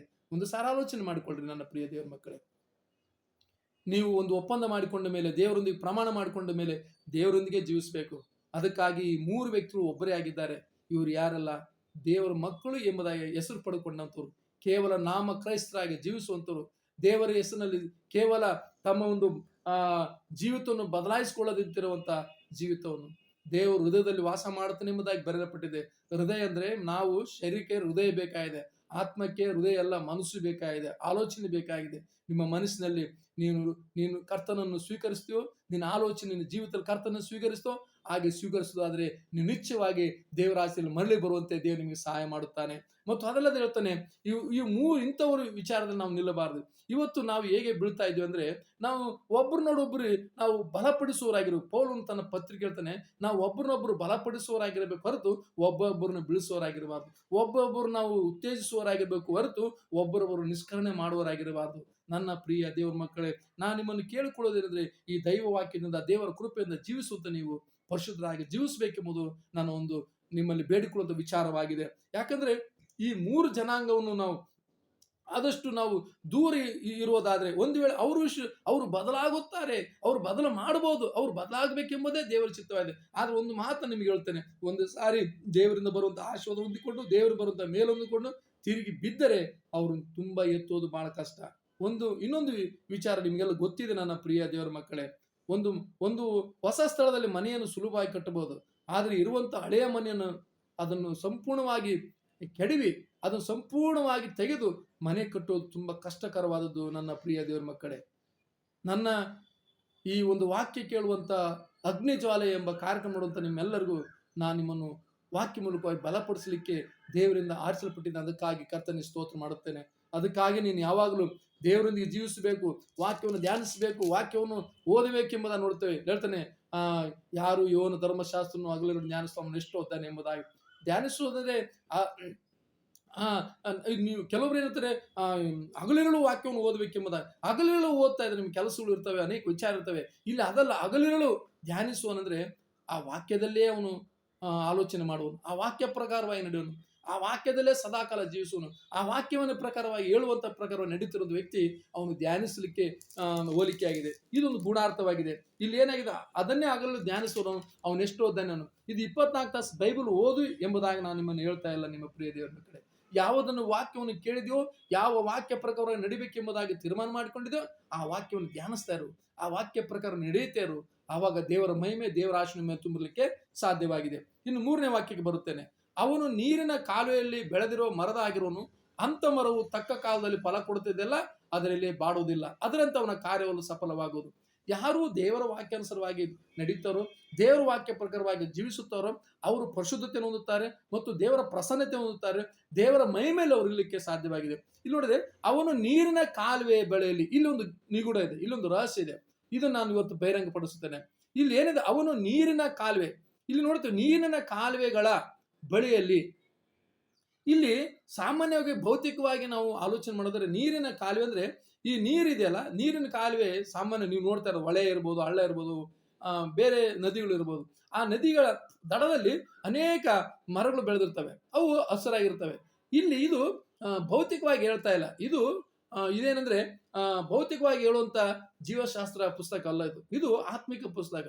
ಇಲ್ಲಿ ನೀರಿನ ಕಾಲುವೆ ಅಂದ್ರೆ ಒಬ್ಬ ವ್ಯಕ್ತಿಯನ್ನು ತೋರಿಸ್ತಾ ಇದ್ದಾನೆ. ಒಬ್ಬ ವ್ಯಕ್ತಿಗೆ ಹೋಲಿಕೆ ಆಗಿದೆ ನೀರಿನ ಕಾಲುವೆ. ನಿಮ್ಗೆಲ್ಲ ಗೊತ್ತಿದೆ ನೀರು ಅಂದ್ರೆ ಏನು. ಯೇಸು ಸ್ವಾಮಿ ಇದನ್ನು ಬಹಳವಾಗಿ ಬಹಿರಂಗಪಡಿಸಿದ್ದಾನೆ. ಯೋಹಾನ ಸುವಾರ್ತೆ 4ನೇ ಅಧ್ಯಾಯ ಓದುವಾಗ ಅಲ್ಲಿ ಸಮಾರ್ಯ ಸ್ತ್ರೀಯರೊಂದಿಗೆ ಒಂದು ಸಂಭಾಷಣೆಯನ್ನು ಕಾಣುತ್ತೇವೆ. ನಿಮಗೆಲ್ಲ ಗೊತ್ತಿದೆಯಲ್ಲ, ಅದು ಓದಿದಿರಿ ನೀವು. ಸಮಾರ್ಯ ಸ್ತ್ರೀಯರ ಒಂದು ಸಂಭಾಷಣೆ ಯೋಹಾನ ಸುವಾರ್ತೆ 4ನೇ ಅಧ್ಯಾಯದಲ್ಲಿ. ಅಲ್ಲಿ ಯೇಸು ಸ್ವಾಮಿ ಒಂದು ಸಮಾರ್ಯ ಸ್ತ್ರೀಯರ ಜೊತೆಗೆ ಒಂದು ಮಾತು ಹೇಳಿದ. ನಾನು ಹೇಳ್ತೇನೆ, ಅಮ್ಮ ನಾನು ನೀರು ಕುಡಿಲಿಕ್ಕೆ ನೀರು ಕೊಡು ಅಂತ ಹೇಳಿದಾಗ ಆಕೆ ಹೇಳ್ತಾ, ಅಯ್ಯ ನಾನು ನೀರು ಕೊಡೋದು ಹೇಗೆ ಎಂಬುದಾಗಿ. ಯಾಕಂದ್ರೆ ಆ ವಿಚಾರ ನಾನು ಹೇಳಕ್ಕೆ ಬಯಸೋದಲ್ಲ.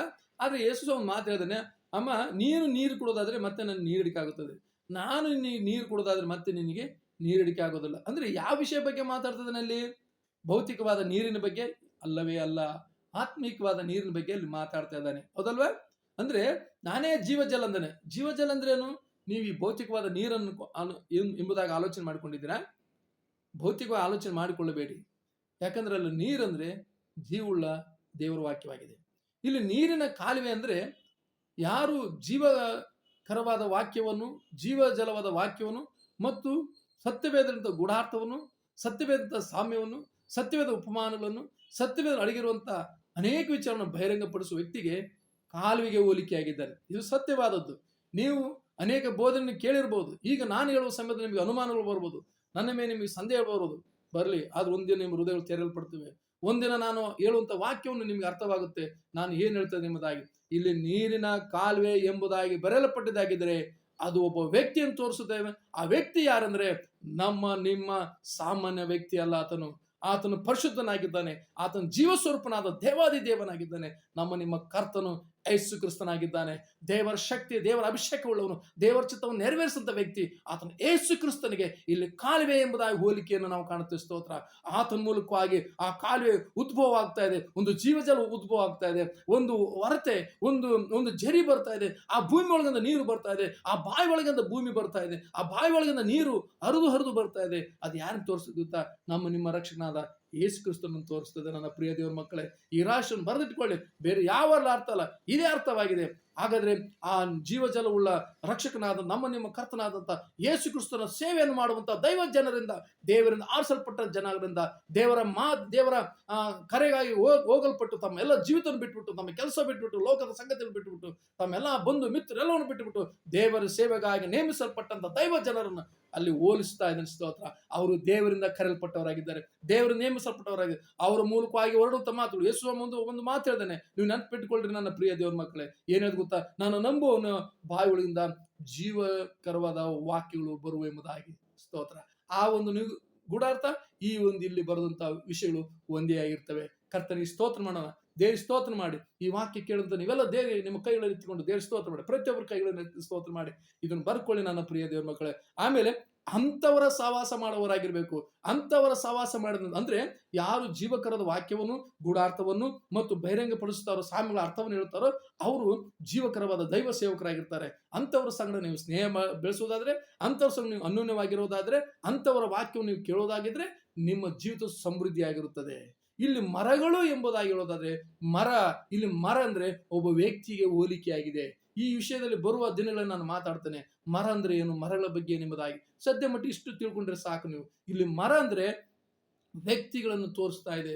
ವ್ಯಕ್ತಿಗಳನ್ನು ತೋರಿಸುವಾಗಿದೆ. ಆ ಒಂದು ವೇಳೆ ಒಬ್ಬ ವ್ಯಕ್ತಿ ತಾನು ಬೆಳೆಯಬೇಕು, ತಾನು ಸಮೃದ್ಧಿಯನ್ನು ಕಾಣಬೇಕು, ತಾನು ಜೀವಕರವಾದ ದೇವರ ಆಶೀರ್ವಾದವನ್ನು ಹೊಂದಬೇಕೆಂಬುದಾಗಿ ಅವನು ಆಲೋಚಿಸಿಕೊಂಡು ಇಲ್ಲಿ ಜೀವಕರವಾದಂತಹ ದೈವ ಸೇವಕನ ಸಂಗಡ ಅವನು ಒಂದು ವೇಳೆ ಅನ್ಯೋನ್ಯವಾಗಿರೋದಾದ್ರೆ, ಅವನ ಮಾತನ್ನು ಕೇಳೋದಾದ್ರೆ, ಆತನ ಹಿಂದೆ ಹೋಗುವುದಾದ್ರೆ ಖಂಡಿತವಾಗಿ ಆ ವ್ಯಕ್ತಿಯು ದೇವರ ಸಂಗಡ ನಿಮ್ಮನ್ನು ಪರಿಚಯ ಮಾಡುತ್ತಾನೆ. ಮತ್ತು ನೀವು ಯಾರ ವಿಷಯದಲ್ಲಿ ಮಾತಾಡ್ತಾರೋ, ಯಾರ ಸಂಗಡ ಮಾತಾಡಬೇಕೆಂಬುದಾಗಿ ಇಚ್ಛೆಯುಳ್ಳವರಾಗಿದ್ರು ಅವರ ಪರಿಚಯ ಮಾಡಿಕೊಳ್ತಾನೆ ಮತ್ತು ಅವರೊಂದಿಗೆ ಆತನೊಂದಿಗೆ ಅನ್ಯೋನ್ಯವಾಗಿರ್ಲಿಕ್ಕೆ ಆತನು ಮಧ್ಯಸ್ಥನಾಗಿದ್ದಾನೆ. ನನ್ನ ಪ್ರಿಯ ದೇವರ ಮಕ್ಕಳೇ, ಇವತ್ತು ಭೂಮಿಯಲ್ಲಿ ಅನೇಕ ಸೇವಕರಿದ್ದಾರೆ. ಅನೇಕ ಸೇವಕರಲ್ಲಿ ಎರಡು ನಂಬಿದ್ದೇವೆ. ಒಂದು ದೈವ ಸೇವಕರು, ಒಂದು ಸೈತಾನ್ ಕಡೆಯವರು. ಒಂದು ಸತ್ಯವಾಕ್ಯವನ್ನು ಹೇಳುವವರು, ಇನ್ನೊಂದು ಸುಳ್ಳು ಬೋಧನೆ ಮಾಡುವವರು. ಸುಳ್ಳು ಬೋಧನೆ ಮತ್ತು ಸತ್ಯವಾಕ್ಯದ ಈ ವಾಕ್ಯಗಳು ಅನೇಕ ನಾನು ಬರುವ ದಿನಗಳಲ್ಲಿ ನಮ್ಮ ಅಗ್ನಿಜ್ವಾಲ ಕಾರ್ಯಕ್ರಮದಲ್ಲಿ ಮಾತಾಡ್ತೇನೆ. ಖಂಡಿತವಾಗಿ ನಿಮ್ಮ ಅನುಮಾನಗಳನ್ನು ಉತ್ತರ ಕೊಡ್ತೇನೆ. ನಿಮ್ಗೆ ಯಾವ ಅನುಮಾನ ಬೇಡ. ಇಲ್ಲಿ ನೋಡಿ, ಆರಿಸಲ್ಪಟ್ಟವರು, ಇಲ್ಲಿ ನೋಡಿ, ದೇವರಿಂದ ಆರಿಸಲ್ಪಟ್ಟವ್ರು ಬೇರೆ, ಸೈತಾನಿಂದ ಆರಿಸಲ್ಪಟ್ಟವ್ರು ಬೇರೆ.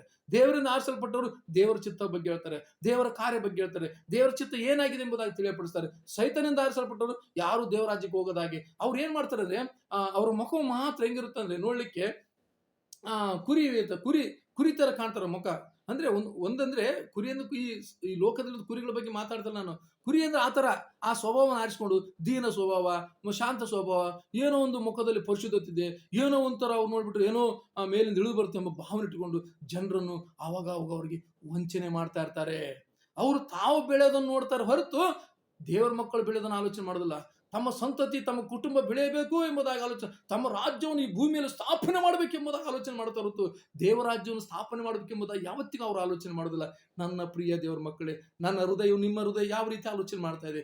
ಎಂತ ಸೇವಕರ ಜೋಡಿ ಹಿಂಬಾಲಿಸ್ತಾ, ಎಂತ ಬೋಧಕರೊಂದಿಗೆ ನೀವು ಹಿಂಬಾಲಿಸ್ತಾ ಇದ್ರೆ, ಒಂದ್ ವೇಳೆ ನೋಡಿ, ನಾನು ಮುಂದಿನ ದಿನ ಅದನ್ನೂ ವಿಚಾರ ಹೇಳ್ತೇನೆ. ನನ್ನ ಕಾರ್ಯಕ್ರಮ ತಪ್ಪದೇ ಮಿಸ್ ಮಾಡಿಬಿಡಿ. ಯಾವಾಗ ನೋಡ್ತಾ ಇರಿ, ಬಿಡಬೇಡಿ ನೀವು. ನಾನು ಪೂರ್ತಿ ಸತ್ಯವಂತ ಅನೇಕ ವಿಚಾರವನ್ನು ಪ್ರಾರ್ಥನೆ ಮೂಲಕವಾಗಿ ನಾನು ತಿಳಿಸುತ್ತೇನೆ. ಸ್ತೋತ್ರ. ಹೌದು ನನ್ನ ಪ್ರಿಯ ಮಕ್ಕಳೇ, ಇಲ್ಲಿ ಕಾರ್ಯ ಬೆಳೆದಿರುವಂತಹ ಮರ ಎಂಬುದಾಗಿ ಹೇಳೋದಾದ್ರೆ ಅದು ಒಬ್ಬ ಜೀವಕರವಾಗಿ ದೇವರ ವಾಕ್ಯವನ್ನು ಹಂಚುವಂತ, ತನಗಾಗಿ ತನ್ನ ಸೇವೆಯನ್ನು ತ್ಯಾಗ ಮಾಡಿಕೊಂಡು ಜೀವಿಸುವಂತ ದೇವರ ಸೇವಕನಿಗೆ ಹೋಲಿಕೆ ಆಗಿದೆ. ಆತನ ಏನ್ ಮಾಡ್ಕೊತಾನ, ನಿಜವಾದ ಕಾಲುವೆಯಾದಂತ ನಿಮ್ಮ ರಕ್ಷಕನಾದಂತ ಯೇಸು ಕ್ರಿಸ್ತನ ಚಿತ್ತವನ್ನು ಏನೆಂಬುದಾಗಿ ಅರಿತುಕೊಂಡು ಆ ಚಿತ್ತವನ್ನು ನೆರವೇರಿಸಲಿಕ್ಕೆ ಆತನಿಂದ ಕರೆಯಲ್ಪಟ್ಟದ ವ್ಯಕ್ತಿ ಈತನಿಗೆ ಹೋಲಿಕೆ ಆಗಿದೆ. ಸ್ತೋತ್ರ. ಇವ್ರು ಏನ್ ಮಾಡ್ತಾನೆ, ಯಾವುದೇ ವಿಚಾರ, ಯಾವುದೇ ಬೋಧನೆ ಮಾಡ್ಬೇಕಾದ್ರೆ ಅದು ದೇವರಿಂದ ಪಡ್ಕೊಂಡು ನಿಮಗೆ ತಿಳಿಸುತ್ತಾನೆ. ಅವಾಗ ನಿಮ್ಗೆ ಆಶೀರ್ವಾದ ಆಗುತ್ತೆ. ಅಂತ ಮರವು ತಕ್ಕ ಕಾಲದ ಫಲ ಕೊಡುತ್ತಲ್ಲ, ಅಂತ ಮರವು ಅಂದ್ರೆ ಅಂತ ವ್ಯಕ್ತಿ ತಕ್ಕ ಕಾಲದಲ್ಲಿ ಫಲ ಕೊಡುತ್ತೆ. ಇದು ರಹಸ್ಯವಾಗಿದೆ, ಗೂಢಾರ್ಥವಾಗಿದೆ. ಇದುವರೆಗೆ ನೀವು ಕೇಳದೇ ಇರುವಂತ ವಿಚಾರವಾಗಿರ್ಬೋದು, ಇದುವರೆಗೆ ನೀವು ತಿಳ್ಕೊಳ್ಳದೇ ಇರುವಂತ ವಿಚಾರ ಆಗಿರ್ಬೋದು. ಇವತ್ತು ನಾನು ನಿಮಗೆ ಬಹಿರಂಗ ಮಾಡ್ತೇನೆ. ಅಂತ ಮರವು ಅಂದ್ರೆ ಅಂತ ವ್ಯಕ್ತಿ ಎಂಬುದಾಗಿ. ಅಂತ ಮರವು ಅಂದ್ರೆ ಅಂತ ವ್ಯಕ್ತಿ. ಆ ಕಾಲುವೆ ಅಂದ್ರೆ ಜೀವಕರವಾದಂತ ನಿಮ್ಮ ರಕ್ಷಣದ ಯೇಸು ಕ್ರಿಸ್ತನಾಗಿದ್ದಾನೆ. ಮತ್ತು ಆತನ ಮೂಲಕವಾಗಿ ಕರೆಯಲ್ಪಟ್ಟವನು, ಆತನ ಮೂಲಕವಾಗಿ ಸೇವೆಗೆ ಸಮರ್ಪಣೆ ಮಾಡುವಂತ ಅಭಿಷಕ್ತನಾದಂತ ಸೇವಕನಿಗೆ ಆತನಿಗೂ ಕಾಲುವೆಗೆ ಹೋಲಿಕೆ ಆಗಿದೆ. ಇವರಿಬ್ಬರು ಅನ್ಯೋನ್ಯವಾಗಿರೋದಾದ್ರೆ ಅವ್ರ ಕುಟುಂಬದಂತ ಆಶೀರ್ವಾದ. ಇವತ್ತು ಎಷ್ಟೋ ದಿನಗಳಿಂದ ನೀವು ದೇವಾಲಯಕ್ಕೆ ಹೋಗ್ತಾ ಇರ್ಬೋದು, ಎಷ್ಟೋ ನೀನು ಪ್ರಾರ್ಥನೆ ಮಾಡ್ತಿರ್ಬೋದು, ಅನೇಕ ರೀತಿಯಲ್ಲಿ ಕಾಣಿಕೆಯನ್ನು ಕೊಟ್ಟಿರ್ಬೋದು. ನೀನು ಇವತ್ತು ಪ್ರಾರ್ಥನೆ ಮಾಡಬಹುದು, ದೇವರೇ ನಾನು ನಿನಗೆ ಕಾಣಿಕೆಯನ್ನು ಕೊಟ್ಟಿದ್ದೇನೆ, ದಶಮಾಂಶವನ್ನು ಕೊಟ್ಟಿದ್ದೇನೆ, ದೇವರೇ ನಾನು ನಿನಗೆ ಉಪವಾಸ ಮಾಡಿದ್ದೇನೆ, ನಾನು ಪ್ರಾರ್ಥನೆ ಚೆನ್ನಾಗಿ ನಡ್ಕೊಂಡಿದ್ದೇನೆ, ಯಾವ ದಿನವೂ ನಾನು ಬಿಡಲಿಲ್ಲ ಎಂಬುದಾಗಿ. ಆದರೆ ನಿಮ್ಮ ಬೋಧಕರು ಏನಾಗಿದ್ದಾರೆ? ನೀವು ಅನುಸರಿಸುವಂತ, ನೀವು ಕೇಳುವಂತ ವಾಕ್ಯಗಳು ಕೇವಲ ಕಾಲ್ಪನಿಕ ವಾಕ್ಯವಾಗಿದ್ದಾವೆ. ಅವರು ಸ್ವಂತ ಬೋಧನೆ ಮಾಡುವಂತವರಾಗಿದ್ದಾರೆ. ತಮ್ಮನ್ನು ತಾವು ಹೆಚ್ಚಿಸಿಕೊಂಡು ದೇವರ ರಾಜ್ಯವನ್ನು ಮುರಿಯಲ್ಪಟ್ಟು ದೇವರ ರಾಜ್ಯಕ್ಕೆ ವಿರುದ್ಧವಾಗಿ ನಿಲ್ಲುವಂತ ವ್ಯಕ್ತಿಗಳಾಗಿದ್ದಾರೆ ಎಂಬುದನ್ನು ನೀವು ಇವತ್ತೇ ಗ್ರಹಿಸಬೇಕಾಗಿ ನಾನು ನಿಮ್ಮನ್ನು ಕೇಳಿಕೊಳ್ಳುತ್ತೇನೆ. ನನ್ನ ಪ್ರಿಯ ದೇವರ ಮಕ್ಕಳೇ, ಒಂದು ವೇಳೆ ಜೀವಕರವಾದಂತಹ ವಾಕ್ಯವನ್ನು ಕೇಳಿ ಜೀವಜಲವಾದ ವಾಕ್ಯವನ್ನು, ನೀರನ್ನು ಸ್ವೀಕರಿಸಿ ನಂಬೋದಾದ್ರೆ, ನಿನಗೆ ಎಂತ ವಿರೋಧಿಗಳು ಬರಲಿ, ಎಂತ ಹಿಂಸೆಯು, ಎಂತ ಸಂಕಟವನ್ನು ಕುಟುಂಬದಲ್ಲಿ ನಡೆಯುವುದಾದ್ರೆ, ದ ನೇಮ್ ಆಫ್ ಜೀಸಸ್, ಯೇಸು ನಾಮದಲ್ಲೆಲ್ಲ ಮುರಿಯಲ್ಪಡುತ್ತದೆ. ದೈವ ಶಕ್ತಿ ನೀರು ತುಂಬಿರಲಿಕ್ಕೆ ಸಾಧ್ಯವಾಗಿದೆ. ಅದಕ್ಕಾಗಿ ನನ್ನ ಪ್ರಿಯ ಮಕ್ಕಳಲ್ಲಿ ಹೇಳ್ತಾನೆ, ಅಂತ ಮರವು ತಕ್ಕ ಕಾಲದಲ್ಲಿ ಫಲ ಕೊಡ್ತಿದ್ದಲ್ಲ, ಅದರ ಎಲೆ ಬಾಡುವುದಿಲ್ಲ, ಅದ್ರ ಎಲೆ ಎಂಬುದಾಗಿರುವುದರೆ ಮರ ಮತ್ತು ಎಲೆ. ಮರ ಅಂದ್ರೆ ವ್ಯಕ್ತಿ, ಕುಟುಂಬದ ಯಜಮಾನನು ಇರಬಹುದು, ಮತ್ತು ಮರವು ಎಂಬ ಎಲೆಗಳು ಎಂಬುದಾಗಿರುವುದರೆ ಅವನ ಮಕ್ಕಳು, ಅವನ ಸಂತತಿ, ಅವನ ಸಭೆ, ಅವನೆಲ್ಲ ಕುಟುಂಬ, ಊರು, ಇದೆಲ್ಲವೂ ಎಲೆಗಳಿಗೆ ಹೋಲಿಕೆಯಾಗಿದೆ. ಓ ನನ್ನ ಪ್ರಿಯ ದೇವರ ಮಕ್ಕಳೇ, ಇಂಥ ಒಂದು ಆಶೀರ್ವಾದ ಹೊಂದಿಕೊಳ್ಳುವಂತ ನೀವು ಇದುವರೆಗೂ ಈ ಕೀರ್ತನೆ ಧ್ಯಾನಿಸಿಕೊಂಡು, ಈ ಕೀರ್ತನೆ ನೀವು ಯಾವ ರೀತಿಗೆ ಅರ್ಥ ಮಾಡಿಕೊಂಡಿದ್ದು ನನಗೆ ಗೊತ್ತಿಲ್ಲ. ಆದರೆ ಇದನ್ನು ನಾನು ಧ್ಯಾನಿಸುವಾಗ ದೇವರಾತ್ಮನು, ಪರಿಶುದ್ಧ ಆತ್ಮನು ನನ್ನ ಮೂಲಕವಾಗಿ ಮಾತನಾಡುವಾಗ, ಅನೇಕ ವಿಚಾರ ತಿಳ್ಕೊಳ್ಳುವಾಗ ನಾನು ಯಾವಾಗಲೂ ಜ್ಞಾನ ಮಾಡ್ತಿರ್ತೇನೆ, ಇದ್ರ ಬಗ್ಗೆ ಯೋಚನೆ ಮಾಡ್ತಿರ್ತೇನೆ. ಇದು ಯಾರಿಗಾಗಿ ಬರೆಯಲ್ಪಟ್ಟಿದೆ, ಯಾಕೆ ಬರೆಯಲ್ಪಟ್ಟಿದೆ ಎಂಬುದಾಗಿ. ಆದ ಕಾರಣಕ್ಕಾಗಿ ಇವತ್ತು ನಿಮ್ಗೆ ಈ ಸತ್ಯ ಗೊತ್ತಿದೆಯಲ್ಲ, ಈ ವಿಡಿಯೋ ನೀವು ಪದೇ ಪದೇ ನೋಡ್ತಾ ಇರಿ, ಮತ್ತೆ ಮತ್ತೆ ತಿರುಗಿ ನೋಡ್ತಾ ಇರಿ, ಎಷ್ಟು ಸಾಧ್ಯವೋ ಅಷ್ಟು ನೋಡ್ತಾ ಇರಿ. ನಾನು ಹೇಳೋದು ಎಷ್ಟು ಸತ್ಯ ಎಂಬುದು ನೀವು ಗ್ರಹಿಸಬೇಕಾಗಿ ನಾನು ಬೇಡಿಕೊಳ್ತೇನೆ. ನಾನು ಏನು ಹೇಳಿದೆ ನೀವೇನು ಕೇಳಿದೆ ಎಂಬುದ ಭಾವನೆ ಬೇಡ. ಯಾಕಂದ್ರೆ ಈ ಒಂದು ನಾವು ಇಷ್ಟು ಸಮಯ ನಾವು ಕೂತ್ಕೊಂಡು ಈ ವಾಕ್ಯ ಧ್ಯಾನ ಮಾಡ್ತಾ ಇದ್ದೇವೆ, ಇಷ್ಟು ಸಮಯ ಕೂತ್ಕೊಂಡು ಈ ವಾಕ್ಯನ ಆಲೋಚನೆ ಮಾಡ್ತಾ ಇದ್ದೇವೆ. ಈ ಒಂದು ಸಹ ನೀವು ಗ್ರಹಿಸಬೇಕಾಗಿ ನಾನು ಬೇಡಿಕೊಳ್ತೇನೆ. ಯಾಕಂದ್ರೆ ಒಳ್ಳೆ ಕುರುಬನ ಎಂಬುದಾಗಿ, ಒಳ್ಳೆ ಕುರುಬನು ಯಾರು, ಕೆಟ್ಟ ಕುರುಬನ ಯಾರು ಎಂಬುದಾಗಿ ಯೇಸು ಸ್ವಾಮಿ ನಾವು ನೋಡ್ತೇವೆ. ಯೋಹಾನ ಸುವಾರ್ತೆಯಲ್ಲಿ 10ನೇ ಅಧ್ಯಾಯ ನಾವು ನೋಡುತ್ತೇವೆ. 10ನೇ ಅಧ್ಯಾಯ ನಿಮ್ಗೆಲ್ಲ ಗೊತ್ತಿದೆ. 10ನೇ ಅಧ್ಯಾಯದಲ್ಲಿ ಏನ್ ಹೇಳ್ತದೆ?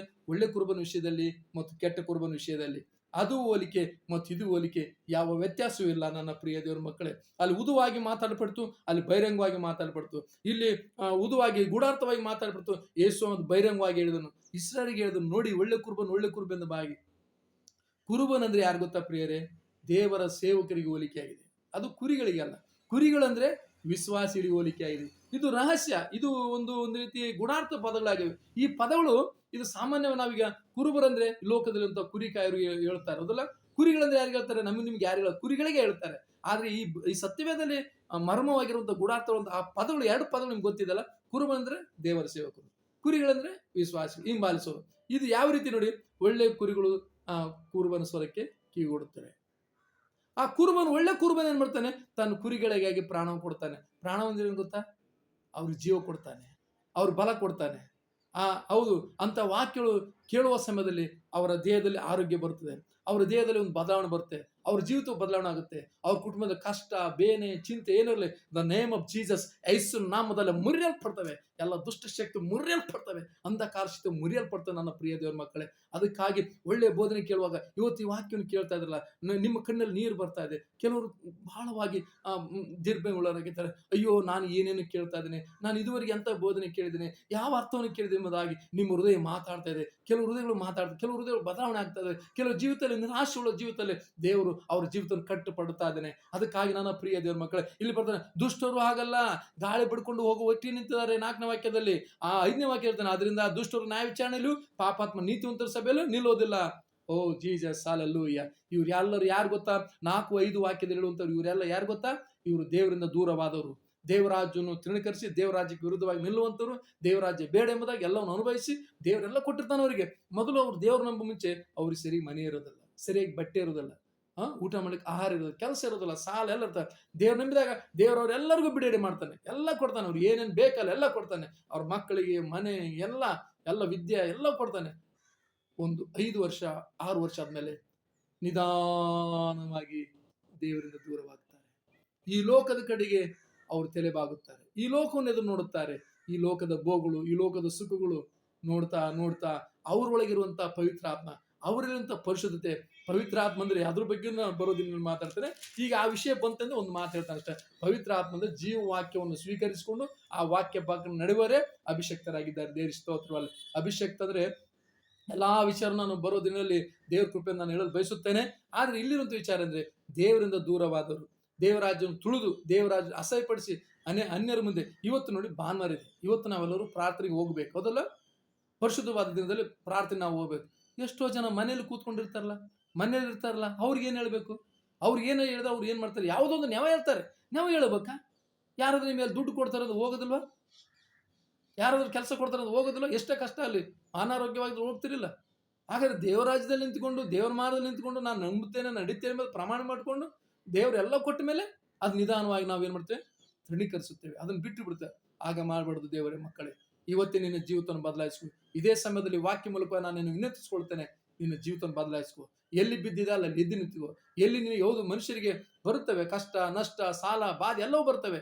ಇದು ಬಂದಿದೆ ಎಂಬುದು ಕೊರಗೋತಂತಲೂ ಇದರಿಂದ ಹೇಗೆ ಪಾರಾಗಬೇಕು, ಹೇಗೆ ನಾನು ಬದುಕಬೇಕು, ಯಾವ ದಾರಿಯಲ್ಲಿ ಹೋದ್ರೆ ನಾನು ಸರಿಯಾಗಿ ಬದುಕ್ತೇನೆ ಎಂಬುದು ವಿಚಾರ ಇಟ್ಕೊಂಡ್ರೆ ಖಂಡಿತ ನೀ ಮಾಡುವ ವ್ಯಾಪಾರ ಆಗಿರ್ಬೋದು, ನೀನು ಮಾಡುವ ಕೆಲಸವಾಗಿರ್ಬೋದು, ನೀ ಮಾಡುವ ಉದ್ಯೋಗ ಆಗಿರ್ಬೋದು, ನೀ ಮಾಡುವ ಅನೇಕ ಕಾರ್ಯಗಳು ದೇವರು ನಿಮ್ಮನ್ನು ಆಶೀರ್ವದಿಸ್ತಾನೆ. ಒಂದು ವೇಳೆ ನಿನ್ನ ಕುಟುಂಬದಲ್ಲಿ ದೈವ ಪಿಚಾಚಿ, ಮಾಟ, ಮಂತ್ರ, ಕುತಂತ್ರಗಳು ಏನು ಅಡಿಕೊಂಡಿದ್ದಾರೆ, ಯೇಸು ನಾಮದಲ್ಲಿ ಮುರಿಯಲ್ಪಡ್ತವೆ. ನಿನ್ನ ಮನೆಗೆ ವಿರುದ್ಧವಾಗಿ ಅಂಧಕಾಶದ ಬೀಳಲ್ಪಡ್ತವೆ, ದುಷ್ಟಶಕ್ತಿ ಬೀಳಲ್ಪಡ್ತದೆ. ನೀನು ಅಭಿಷೇಕ ಹೋಗುತ್ತೆ. ತಿರುಗಿ ಬಾ. ನೀನು ಎಲ್ಲಿ ಬಿದ್ದಿದೆಯೋ ಅದನ್ನು ಬಿಟ್ಟು ಅದನ್ನು ಹಿಂದಕ್ಕೆ ಎಸೆದು ಬಿಟ್ಟು ನೀನು ಈಗಲೇ ಬಿಟ್ಟು ಬರಬೇಕಾಗಿದೆ. ಯಾವ ರೀತಿ ಲೋಟನ್ನು, ಸೊದೋಮ ಗೋಮರ ಪಟ್ಟವನ್ನು ಬಿಟ್ಟು ಬಂದನೋ, ಇವತ್ತು ಲೌಕಿಕವಾದ ಜೀವಿತವನ್ನು ಬಿಟ್ಟುಕೊಂಡು ದೇವರ ಮಾರ್ಗ ನೆಲೆಯಾಗಿ ನಿಲ್ಲುವಂತೆ ನೀನು ಯಾವಾಗ ದೇವರ ವಾಕ್ಯದ ತೀರ್ಮಾನ ಮಾಡಿಕೊಂಡು ಜೀವಿಸಬೇಕಾಗಿ ನಾನು ನಿಮ್ಮನ್ನು ವಿನಂತಿಸಿಕೊಳ್ತೇನೆ. ನನ್ನ ಪ್ರಿಯ ದೇವರ ಮಕ್ಕಳೇ, ನೋಡ್ತಾರೆ, ದುಷ್ಟರಾಗಿ ಜೀವಿಸೋದು ಬೇಡ, ಪಾಪಾತ್ಮರಾಗಿ ಜೀವಿಸೋದು ಬೇಡ, ಧರ್ಮನಿಂದಕರಾಗಿ ಜೀವಿಸೋದು ಬೇಡ. ಖಂಡಿತವಾಗಿ ನಿನ್ನ ಜೀವಿತ ಬದಲಾಯಿಸು. ಹಿಂದೆ ತೀರ್ಮಾನ ಮಾಡು, ಇವತ್ತೇ ಪ್ರಾರ್ಥನೆ ಮಾಡು. ಈಗೋ ನಾನು ಪ್ರಾರ್ಥನೆ ಮಾಡ್ತೇನೆ, ಒಂದು ವೇಳೆ ನೀವು ನಾನು ಪ್ರಾರ್ಥನೆ ಮಾಡ್ಬೇಕಂತೆ ನನಗೆ ಕರೆ ಮಾಡು. ನಿನ್ನ ಜೀವಿತ ಬದಲಾಯಿಸ್ಕೊಳ್ಬೇಕಂತೆ ನೀನು ಕರೆ ಮಾಡು. ಒಳ್ಳೆ ವಾಕ್ಯವನ್ನು ಹಿಂಬಾಲಿಸು. ಒಳ್ಳೆ ನೀವು ಶರೀರ ಬದುಕಬೇಕಂದ್ರೆ ಒಳ್ಳೊಳ್ಳೆ ಆಹಾರ ತಿನ್ನಬೇಕು ಮತ್ತು ವಿಟಮಿನ್ ಭರಿತವಾದ ಆಹಾರ ತಿನ್ನಬೇಕು. ಹಾಗೆ ಆತ್ಮ ಬದುಕಬೇಕಾದ್ರೆ, ಆತ್ಮ ಉಜ್ಜೀವನಗೊಳ್ಳಬೇಕಂದ್ರೆ ಈ ಆಹಾರದಿಂದಲ್ಲ, ದೇವರ ವಾಕ್ಯತೆ ಮನುಷ್ಯನ ಆಹಾರದಿಂದ ಮಾತ್ರ ಬದುಕುವುದಿಲ್ಲ, ದೇವರಿಂದ ಹೊರಡುವ ಪ್ರತಿಯೊಂದು ಮಾತಿನ ಬದುಕ್ತಾನೆ ಎಂಬುದಾಗಿ ಅಲ್ಲಿ ಬರೆಯಲ್ಪಟ್ಟಿದೆ. ಆದ್ರಿಂದ ನನ್ನ ಪ್ರಿಯ ದೇವರ ಮಕ್ಕಳೇ, ನಿನ್ನ ಜೀವಿತವು ಆತ್ಮ ನೋಡಿ, ಶರೀರ ಒಂದಿನ ನಾವೆಲ್ಲರೂ ಹೋಗಲೇಬೇಕು. ಶರೀರ ಈ ಲೋಕದಿಂದ ನಾವು ಒಂದು ದಿನ ನಾವು ಪ್ರಯಾಣ ಮಾಡಲೇಬೇಕು, ಈ ಲೋಕದಿಂದ ದೂರವಾಗಲೇಬೇಕು. ಆದ್ರೆ ನಿನ್ನ ಆತ್ಮ ದೇವರ ಬಳಿಗೆ ಸೇರೋದಾಗಿದೆ. ಶರೀರ ದೇವರ ಬಳಿಗೆ ಸೇರೋದಿಲ್ಲ, ಆತ್ಮ ಮಾತ್ರ ದೇವರ ಬಳಿಗೆ ಸೇರುತ್ತದೆ. ಆತ್ಮ ದೇವರ ಬಳಿಗೆ ಹೋಗುವಂತೆ, ಆತ್ಮ ದೇವರ ಬಳಿಗೆ ಮುಟ್ಟುವಂತೆ ನೀನು ಆಲೋಚನೆ ಮಾಡಿಕೊಳ್ಳೋದಾದ್ರೆ, ಆತ್ಮ ನಡೆಯಬೇಕಾದ್ರೆ ಶರೀರವಾಗಿ ನೀನು ಬದುಕಬೇಕು ನಿಜ, ಆದ್ರೆ ಶರೀರವೇ ಮುಖ್ಯವಾಗಬಾರ್ದು. ಆತ್ಮ ಬಹಳ ಮುಖ್ಯವಾದದ್ದು. ಆತ್ಮ ಯಾರು ಸೃಷ್ಟಿ ಮಾಡಿದರೋ ಆತನ ಬಳಿಗೆ ಸೇರುತ್ತದೆ. ಅದರಿಂದ ಈ ಒಂದು ವಾಕ್ಯ ಕೇಳುವಂತ ನೀವೆಲ್ಲರೂ ನೋಡ್ತೇವೆ. ಈ ಒಂದು ಮೊದಲೇ ಕೀರ್ತನೆಯಲ್ಲಿ ಇನ್ನೂ ಅನೇಕ ವಿಚಾರ ಇದೆ, ಇದಕ್ಕೆ ಸಮಯ ಸಿಗೋದು ಮಾತಾಡಲಿಕ್ಕೆ. ಯಾಕಂದ್ರೆ ನಾನು ಕ್ಲುಪ್ತವಾಗಿ ಹೇಳ್ತಾ ಇದ್ದೇನೆ. ಮತ್ತು ಇದ್ರ ಹೇಳ್ತಾನೆ, ಇವ್ರು ಏನ್ ಮಾಡ್ತಾರೆ, ಇವರು ಒಂದ್ ವೇಳೆ ಅವರು ಮನಸ್ಸು ಬದಲಾಯಿಸ್ಕೊಳ್ಳೋದಿದ್ರೆ ಇವ್ರು ದೇವ್ರ ನಿಮ್ಮನ್ನು ಕಾಯ್ತಾನೆ, ಕಾಯ್ಬೋದು. ನಾಳೆ ಬರುವುದು, ನಾಡ್ದು ಬರುವುದು, ಇವತ್ತು ನಾಳೆ ಅವನ ಜೀವನ ಬದಲಾಗ್ಬೋದು. ಅವ್ನು ಹೇಗನ್ ಮಾಡಿ ತಪ್ಪಿಯೋದನ್ನ ಬಗ್ಗೆ, ಮಗನ ಬಗ್ಗೆ ಯಾವ ರೀತಿಯಾಗಿ ಯೇಸು ಸ್ವಾಮಿ ಅದು ಒಂದು ಉಪಮಾನ ಹೇಳಿದಲ್ಲ, ಅವನು ಬರ್ಬೋದು ಎಂಬುದಾಗಿ ಇವತ್ತು ನಿನ್ನ ತಂದೆ ಆದಂತ, ನಾನು ನಿನ್ನ ರಕ್ಷಕನಾದಂತ ಯೇಸು ಸ್ವಾಮಿ ನನ್ನ ಕರಿತಾ ಇದ್ದಾನೆ. ಓ ಮಗನೇ, ಓ ಮಗಳೇ, ನೀನು ತಿರುಗಿ ಬಾ, ನಿನ್ನ ಜೀವಿತನ ಬದಲಾಯಿಸ್ಕೋ, ನಿನ್ನ ಜೀವನ ಬದಲಾಯಿಸು. ಹಳೆ ವಿಚಾರ ಬಿಟ್ಬಿಡು, ಹಳೆದಾದ ಜೀವಿತನ ಬಿಟ್ಬಿಡು. ಕಕ್ಕಿದ್ದನ್ನು ತಿನ್ನಕ್ ಹೋಗ್ಬೇಡ, ಅದು ಹೊಲಸು, ಅದು ಕಸ, ಅದರಿಂದ ಹೋಗಬೇಡ ಎಂಬುದಾಗಿ ನಿನ್ನನ್ನು ಇವತ್ತು ಕರಿತಾ ಇದ್ದಾನೆ. ನನ್ನ ಪ್ರಿಯ ಮಗಳೇ, ನೀನು ಎಲ್ಲಿ ಬಿದ್ದು ಹೋಗಿದ್ಯೋ, ನೀನು ಎಲ್ಲಿ ಪಾಪದಲ್ಲಿದ್ಯೋ ಅದನ್ನು ಬಿಡು, ಈಗಲೇ ಬಿಡು. ಒಂದು ವೇಳೆ ಇವತ್ತು ದೇವರು ನಿನ್ನನ್ನು ಕರೆಯೋದಾದ್ರೆ ನೀನು ಪರಲೋಕ ರಾಜ್ಯಕ್ಕೆ ಹೋಗೋನಾಗಿದ್ಯಾ, ದೇವರಾಜ್ಯಕ್ಕೆ ಸೇರೋನಾಗಿದ್ಯಾ ಎಂಬುದು ನಿಶ್ಚಯ ಮಾಡಿಕೊಳ್ಳಬೇಕಾಗಿ ನಾನು ವಿನಂತಿಸಿಕೊಳ್ಳುತ್ತೇನೆ. ಅದಕ್ಕಾಗಿ ಇಲ್ಲಿ ಇನ್ನು ಕಡೆ ವಾಕ್ಯದಲ್ಲಿ 6ನೇ ವಾಕ್ಯದಲ್ಲಿ ಈ ರೀತಿ ಬರೆಯಲ್ಪಟ್ಟಿದೆ, ಯೋ ನೀತಿವಂತರ ಮಾರ್ಗವನ್ನು ಲಕ್ಷಿಸುವನು, ದುಷ್ಟ ಮಾರ್ಗ ನಾಶವಾಗೋದು. ಇವತ್ತು ನೀನು ನೀತಿವಂತನಾಗಿದೆ. ನೀತಿವಂತನ ಅಂದ್ರೆ ಏನ್ ಗೊತ್ತಾ? ನೀತಿವಂತರ ಬಹಳ ತಪ್ಪು ತಿಳ್ಕೊಂಡು, ನೀತಿವಂತರಂದ್ರೆ ನೀತಿ ಕಾರ್ಯ ಮಾಡೋರು, ಒಳ್ಳೆ ಕಾರ್ಯ ಮಾಡೋರು, ಒಳ್ಳೆ ಕಾರ್ಯವನ್ನು ಜೀವಿಸೋರು. ನಿಜ, ಅದು ಸ್ವಲ್ಪ ಮಟ್ಟಿಗೆ ಸತ್ಯವಾಗಿರ್ಬೋದು ಭಾವನೆಗಳಿಗೆ, ಆದ್ರೆ ಅರ್ಥವನ್ನು ಬೇರೆ. ನೀತಿವಂತರಂದ್ರೆ ಯಾರಂದ್ರೆ ದೇವ್ರ ವಾಕ್ಯವನ್ನು ಕೇಳಿ ಆ ವಾಕ್ಯಾನುಸಾರವಾಗಿ ನಡ್ಕೊಂಡು ದೇವರು ಶುದ್ಧರಾಗಿ ಪವಿತ್ರಾತ್ಮ ಅನುಸರಿಸಿ, ಪವಿತ್ರಾತ್ಮ ಅಂದ್ರೆ ಜೀವಳ ವಾಕ್ಯ ಪ್ರಕಾರ ನಡ್ಕೊಳ್ತಾರೋ ಅವರು ನೀತಿವಂತರಾಗಿದ್ದಾರೆ. ನೀತಿವಂತರಂದ್ರೆ ನೀತಿವಂತನಾದಂತ ಈ ಲೋಕದಲ್ಲಿ ಯಾರು ಯಾರಿಲ್ಲ, ಮನುಷ್ಯರು ಯಾರಲ್ಲ. ಆ ನೀತಿವಂತನ ಒಬ್ಬನೇ ಒಬ್ಬನಾಗಿದ್ದಾನೆ. ಆತನ ಯಾರನ್ನ ನಿಮ್ಮ ಕರ್ತನಾದ ಯೇಸು ಕ್ರಿಸ್ತನಾಗಿದ್ದಾನೆ. ಆ ನೀತಿವಂತನ ಹಿಂಬಾಲಿಸುವರೆಲ್ಲರಿಗೂ ನೀತಿವಂತರು ಎಂಬುದಾಗಿ ಕರೆಯುತ್ತಾರೆ. ಒಂದ್ ವೇಳೆ ಆ ನೀತಿವಂತನನ್ನು ಯಾರು ಹಿಂಬಾಲಿಸುವುದಿಲ್ವೋ ಅವ್ರು ನೀತಿವಂತನಂತೂ ಕರೆಯುವುದಿಲ್ಲ, ಅವರು ದುಷ್ಟರು, ಪಾಪಾತ್ಮರು ಮತ್ತು ಧರ್ಮನಿಂದಕರು ಎಂಬುದಾಗಿ ಕರೀತಾರೆ. ಅದಕ್ಕಾಗಿ ನನ್ನ ಪ್ರಿಯ ಮಕ್ಕಳೇ, ನಿಮ್ಮ ಹಳೆ ಜೀವಿತವನ್ನು ಬಿಟ್ಟುಬಿಡಿ. ಈ ಸಮಯದಲ್ಲಿ ಹಳೆ ಜೀವಿತವನ್ನು ಬದಲಾಯಿಸಿಕೊಳ್ಳಿ. ನಿಮ್ಮ ಕಣ್ಣೀರು ಸುರಿಸಿರಿ, ಪ್ರಾರ್ಥನೆ ಮಾಡಿ, ದೇವರೇ ನನ್ನನ್ನು ಬದಲಾಯಿಸು, ದೇವರೇ ನನ್ನ ಪವಿತ್ರ ಆತ್ಮನನ್ನು ಬದಲಾಯಿಸು. ದೇವರೇ, ಇವತ್ತು ನಿನ್ನ ಸೇವಕನ ಮೂಲಕ ನನಗೆ ಈ ಹೃದಯ ತೆರೆಯಲ್ಪಟ್ಟಿದೆ, ನನ್ನ ಮನಸ್ಸು ತೆರೆಯಲ್ಪಟ್ಟಿದೆ. ಇವತ್ತು ನಾನು ಬದಲಾಗುತ್ತೇನೆ. ದೇವರೇ, ನನ್ನ ಪಾಪನ ಕ್ಷಮಿಸು, ನನ್ನ ಅಪರಾಧನ ಕ್ಷಮಿಸು ಎಂಬುದಾಗಿ ಈ ಸಮಯದಲ್ಲಿ ತೀರ್ಮಾನ ಮಾಡೋದಾದರೆ ಖಂಡಿತ ನಿನ್ನ ಜೀವಿತ ಬದಲಾಗುತ್ತೆ. ನಿನ್ನ ಜ್ಞಾನ ಬರುತ್ತೆ, ನಿನ್ನ ಬುದ್ಧಿ ಬರುತ್ತೆ, ಶಕ್ತಿ ಬರುತ್ತೆ. ದೇವರು ಮತ್ತೆ ನಿನಗೆ ಪುನರ್ಜೀವನ ಕೊಡ್ತಾನೆ, ನೀನು ದೇವರ ಅಭಿಷೇಕ ಮಾಡ್ತಾನೆ, ದೇವರು ನಿನ್ನ ಬಲದಿಂದ ತುಂಬಿಸ್ತಾನೆ. ಅದಕ್ಕಾಗಿ ದೇವರ ಮಕ್ಕಳೇ, ಯಾವಾಗಲೂ ತಪ್ಪಿ ನಡಿಬೇಡ್ರಿ, ದೇವರು ಇರುವಾಗ ನಿಲ್ಬೇಡ್ರಿ. ನಮ್ಮ ಸೃಷ್ಟಿಕರ ನೀ ನನ್ನನ್ನು ಯಾಕೆ ಸೃಷ್ಟಿ ಮಾಡಿ ಕೇಳಿ ಎಂಬುದು ಅಧಿಕಾರವೂ ನಿಮಗಿಲ್ಲ. ನೀವು ಯಾವಾಗಲೂ ಆತನೊಂದಿಗೆ ಅನ್ಯೋನ್ಯವಾಗಿರ್ಬೇಕು.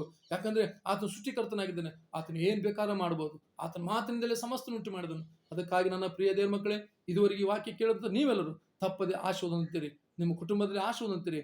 ಈಗಲೇ ಅನೇಕ ಕುಟುಂಬ ದೇವರು ಆಶೀರ್ವಾದ ಮಾಡ್ತಾ ಇದ್ದಾನೆ, ಅನೇಕ ಜೀವಿತ ಬದಲಾಯಿಸ್ಕೊಳ್ತಾ ಇದ್ದಾನೆ. ನಿಮ್ಮ ಜೀವಿತ ಬದಲಾಯಿಸ್ಕೊಳ್ತಾ ಇದೆ. ನಿಮ್ಮ ಜೀವನದಲ್ಲಿ ಆತನ ಕೃಪೆ, ಆತನ ಆಶೀರ್ವಾದ ಬರ್ತಾ ಇದೆ. ಕರ್ತನ ದೇವರಿಗೆ ಸ್ತೋತ್ರವಾಗಲಿ. ಅದಕ್ಕಾಗಿ ಪ್ರಿಯ ದೇವರ ಮಕ್ಕಳೇ, ಈ ಅಗ್ನಿ ಜ್ವಾಲೆ ಎಂಬ ಕಾರ್ಯಕ್ರಮ ಮೂಲಕವಾಗಿ ಅನೇಕ ಆಶೀರ್ವಾದ ಅಂತಾದ್ರೆ ಈಗಾಗಲೇ ಇದು ಕಾರ್ಯಕ್ರಮ ಪ್ರಾರಂಭವಾಗಿದೆ. ಒಂದು 5-6 ವಾಕ್ಯಗಳು ಹೇಳಿದ್ದೇವೆ. ಇನ್ನು ಬರೋದಿನ ಅನೇಕ ವಾಕ್ಯಗಳು, ಸತ್ಯವಾದಂಥ ಗುಣಾರ್ಥಗಳು ನಿಮಗೆ ತಿಳಿಸಿಕೊಂಡು ಮತ್ತು ಅದರಿಂದ ಉಪಮಾನಗಳನ್ನು, ಅದರಿಂದ ರಾಶಿಗಳು ನಿಮಗೆ ತಿಳಿಸುತ್ತೇನೆ. ಯಾವುದು ಮುಚ್ಚಿಡುವುದಿಲ್ಲ. ಯಾಕಂದ್ರೆ ಸತ್ಯ ಒಂದಿನ ಪಡಲೇಬೇಕು. ಸತ್ಯ ಪಡಬೇಕು. ಸತ್ಯ ತಿಳಿದಾಗ ಕತ್ತಲೆಯನ್ನು ಬೆಳಕೇನೆಂಬುದು ಗೊತ್ತಾಗುತ್ತೆ. ಬೆಳಕು ಯಾವುದು, ಕತ್ತಲೆ ಯಾವುದು ಎಂಬುದು ಗೊತ್ತಾಗುತ್ತೆ. ಇವತ್ತು ನೀನಲ್ಲಿ ಬೆಳಕಿನಲ್ಲಿ ಕೂತ್ಕೊಂಡಿದೆ ಅಥವಾ ಕತ್ತಲೆಯಲ್ಲಿ ಕೂತ್ಕೊಂಡಿದೆ. ಕತ್ತಲೆಯ ಮಾತು ಕೇಳ್ತಾ ಇದೆ, ಬೆಳಕಿನ ಮಾತು ಕೇಳ್ತಾ ಇದೆ. ಬೆಳಕು ಅಂದ್ರೆ ಒಬ್ಬ ವ್ಯಕ್ತಿ, ಕತ್ತಲೆ ಅಂದ್ರೆ ಒಬ್ಬ ವ್ಯಕ್ತಿ. ಇಲ್ಲಿ ಕತ್ತಲೆ ಅಂದ್ರೆ ಸುಳ್ಳು ಬೋಧನೆ, ಮೋಸ ಬೋಧನೆ, ಈ ಲೋಕದ ದುರಾಚಾರ, ಲೋಕದ ಅನುಭವಗಳು, ಸೈತಾನ ಕಾರ್ಯಗಳು ಎಂಬುದು ನೋಡುತ್ತೆ. ಬೆಳಕಂದ್ರೆ ಯೇಸು ಸ್ವಾಮಿ ಹೋಲಿಕೆ ಆಯ್ತು. ಅದಕ್ಕೆ ಯೇಸು ಸ್ವಾಮಿ ಹೇಳಿದ, ನಾನೇ ಲೋಕಕ್ಕೆ ಬೆಳಕಾಗಿದ್ದೇನೆ ಅಂದ್ರೆ ಜೀವಗರದಂತ ರಕ್ಷಕನಾಗಿದ್ದಾನೆ. ಅದಕ್ಕಾಗಿ ಕತ್ತಲಿಂದ ಬೆಳಕಿಗೆ ಬರ್ರಿ, ನಿಮಗೆ ಜೀವ ಬರುತ್ತದೆ. ಈ ವಾಕ್ಯವನ್ನು ಗ್ರಹಿಸಿದಂತ, ಈ ವಾಕ್ಯವನ್ನು ಕೇಳಿದಂತ ನಿಮ್ಮೆಲ್ಲರೂ ಯೇಸು ಕ್ರಿಸ್ತನ ಮಧುರವಾದ ನಾಮದಲ್ಲಿ ನಿಮ್ಗೆ ವಂದನೆ ಸಲ್ಲಿಸುತ್ತೇನೆ. ನನ್ನ ಪ್ರಿಯ ಮಕ್ಕಳೇ, ಈ ಮೊದಲನೇ ಕೀರ್ತನೆ ಇದುವರೆಗೆ ಕೇಳಿದಿರಲ್ಲ, ಇನ್ನೂ ಅನೇಕ ವಿಚಾರ ಇದೆ. ಇದು ನಿಮಗೆ ಹೇಳಲಿಕ್ಕೆ ಸಮಯ ಇಲ್ಲ. ಆದರೂ ಬರೋದ್ರಿಂದ ನಾನು ನಿಮ್ಗೆ ಯಾವುದನ್ನು ಮುಚ್ಚಿಡೋದು ಎಲ್ಲ ವಿಷಯಗಳನ್ನು ನಾನು ನಿಮ್ಗೆ ತಿಳಿಸುತ್ತೇನೆ.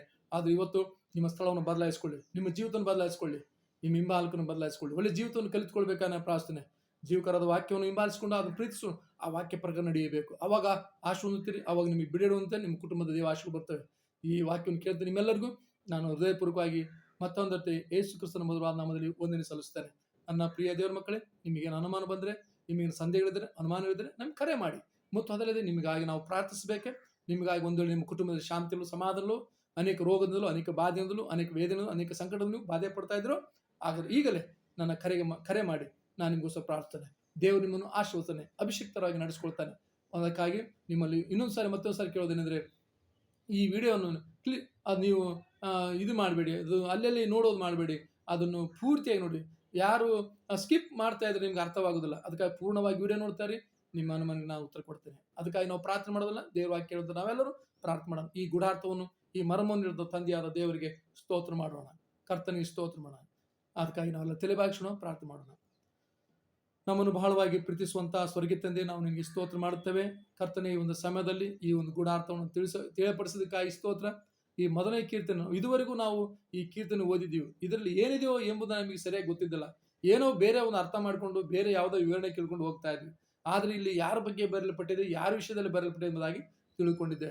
ಅದಕ್ಕಾಗಿ ಕಾರ್ಯಕ್ರಮ ನೋಡ್ತಂಥ ಪ್ರತಿಯೊಬ್ಬರನ್ನು ಆಶ್ರಯಿಸು ದೇವರು. ಯಾರಾದ್ರೂ ಬಾಧೆಯಲ್ಲಿ, ಯಾರ ಸಂಕಟದಲ್ಲಿ, ಯಾವ ವೇದನೆಯಲ್ಲಿ, ಯಾವ ಕಣ್ಣೀರಿನಲ್ಲಿ, ಯಾವ ರೋಗದಲ್ಲಿ, ಯಾವ ಸಂಕಟದಲ್ಲಿ, ನಿರಾಶೆಯಲ್ಲಿ, ಭಯದಲ್ಲಿ, ಭೀತಿಯಲ್ಲಿದ್ದಾರೋ ಅವ್ರನ್ನೆಲ್ಲವನ್ನು ಯೇಸು ನಾಮದಲ್ಲಿ ಬಿಡಿನುಂಟು ಮಾಡಿ ಆರೋಗ್ಯ ಆಯುಷ್ಯ ಕೊಡಬೇಕಾಗಿ ಪ್ರಾರ್ಥನೆ. ಸ್ವಾಮಿ, ನಿಂದ ಸಾಧ್ಯವಾದ ಒಂದಿಲ್ಲ. ನೀನೇ ಕರುಣಾಮಯನ ದಯಾಸಾಗನ ಇದೆ, ಕೃಪಾಭರಿತನ, ಕೃಪೆ ತೋರಿಸುವ ಶಕ್ತನಾಗಿದೆಯಾ.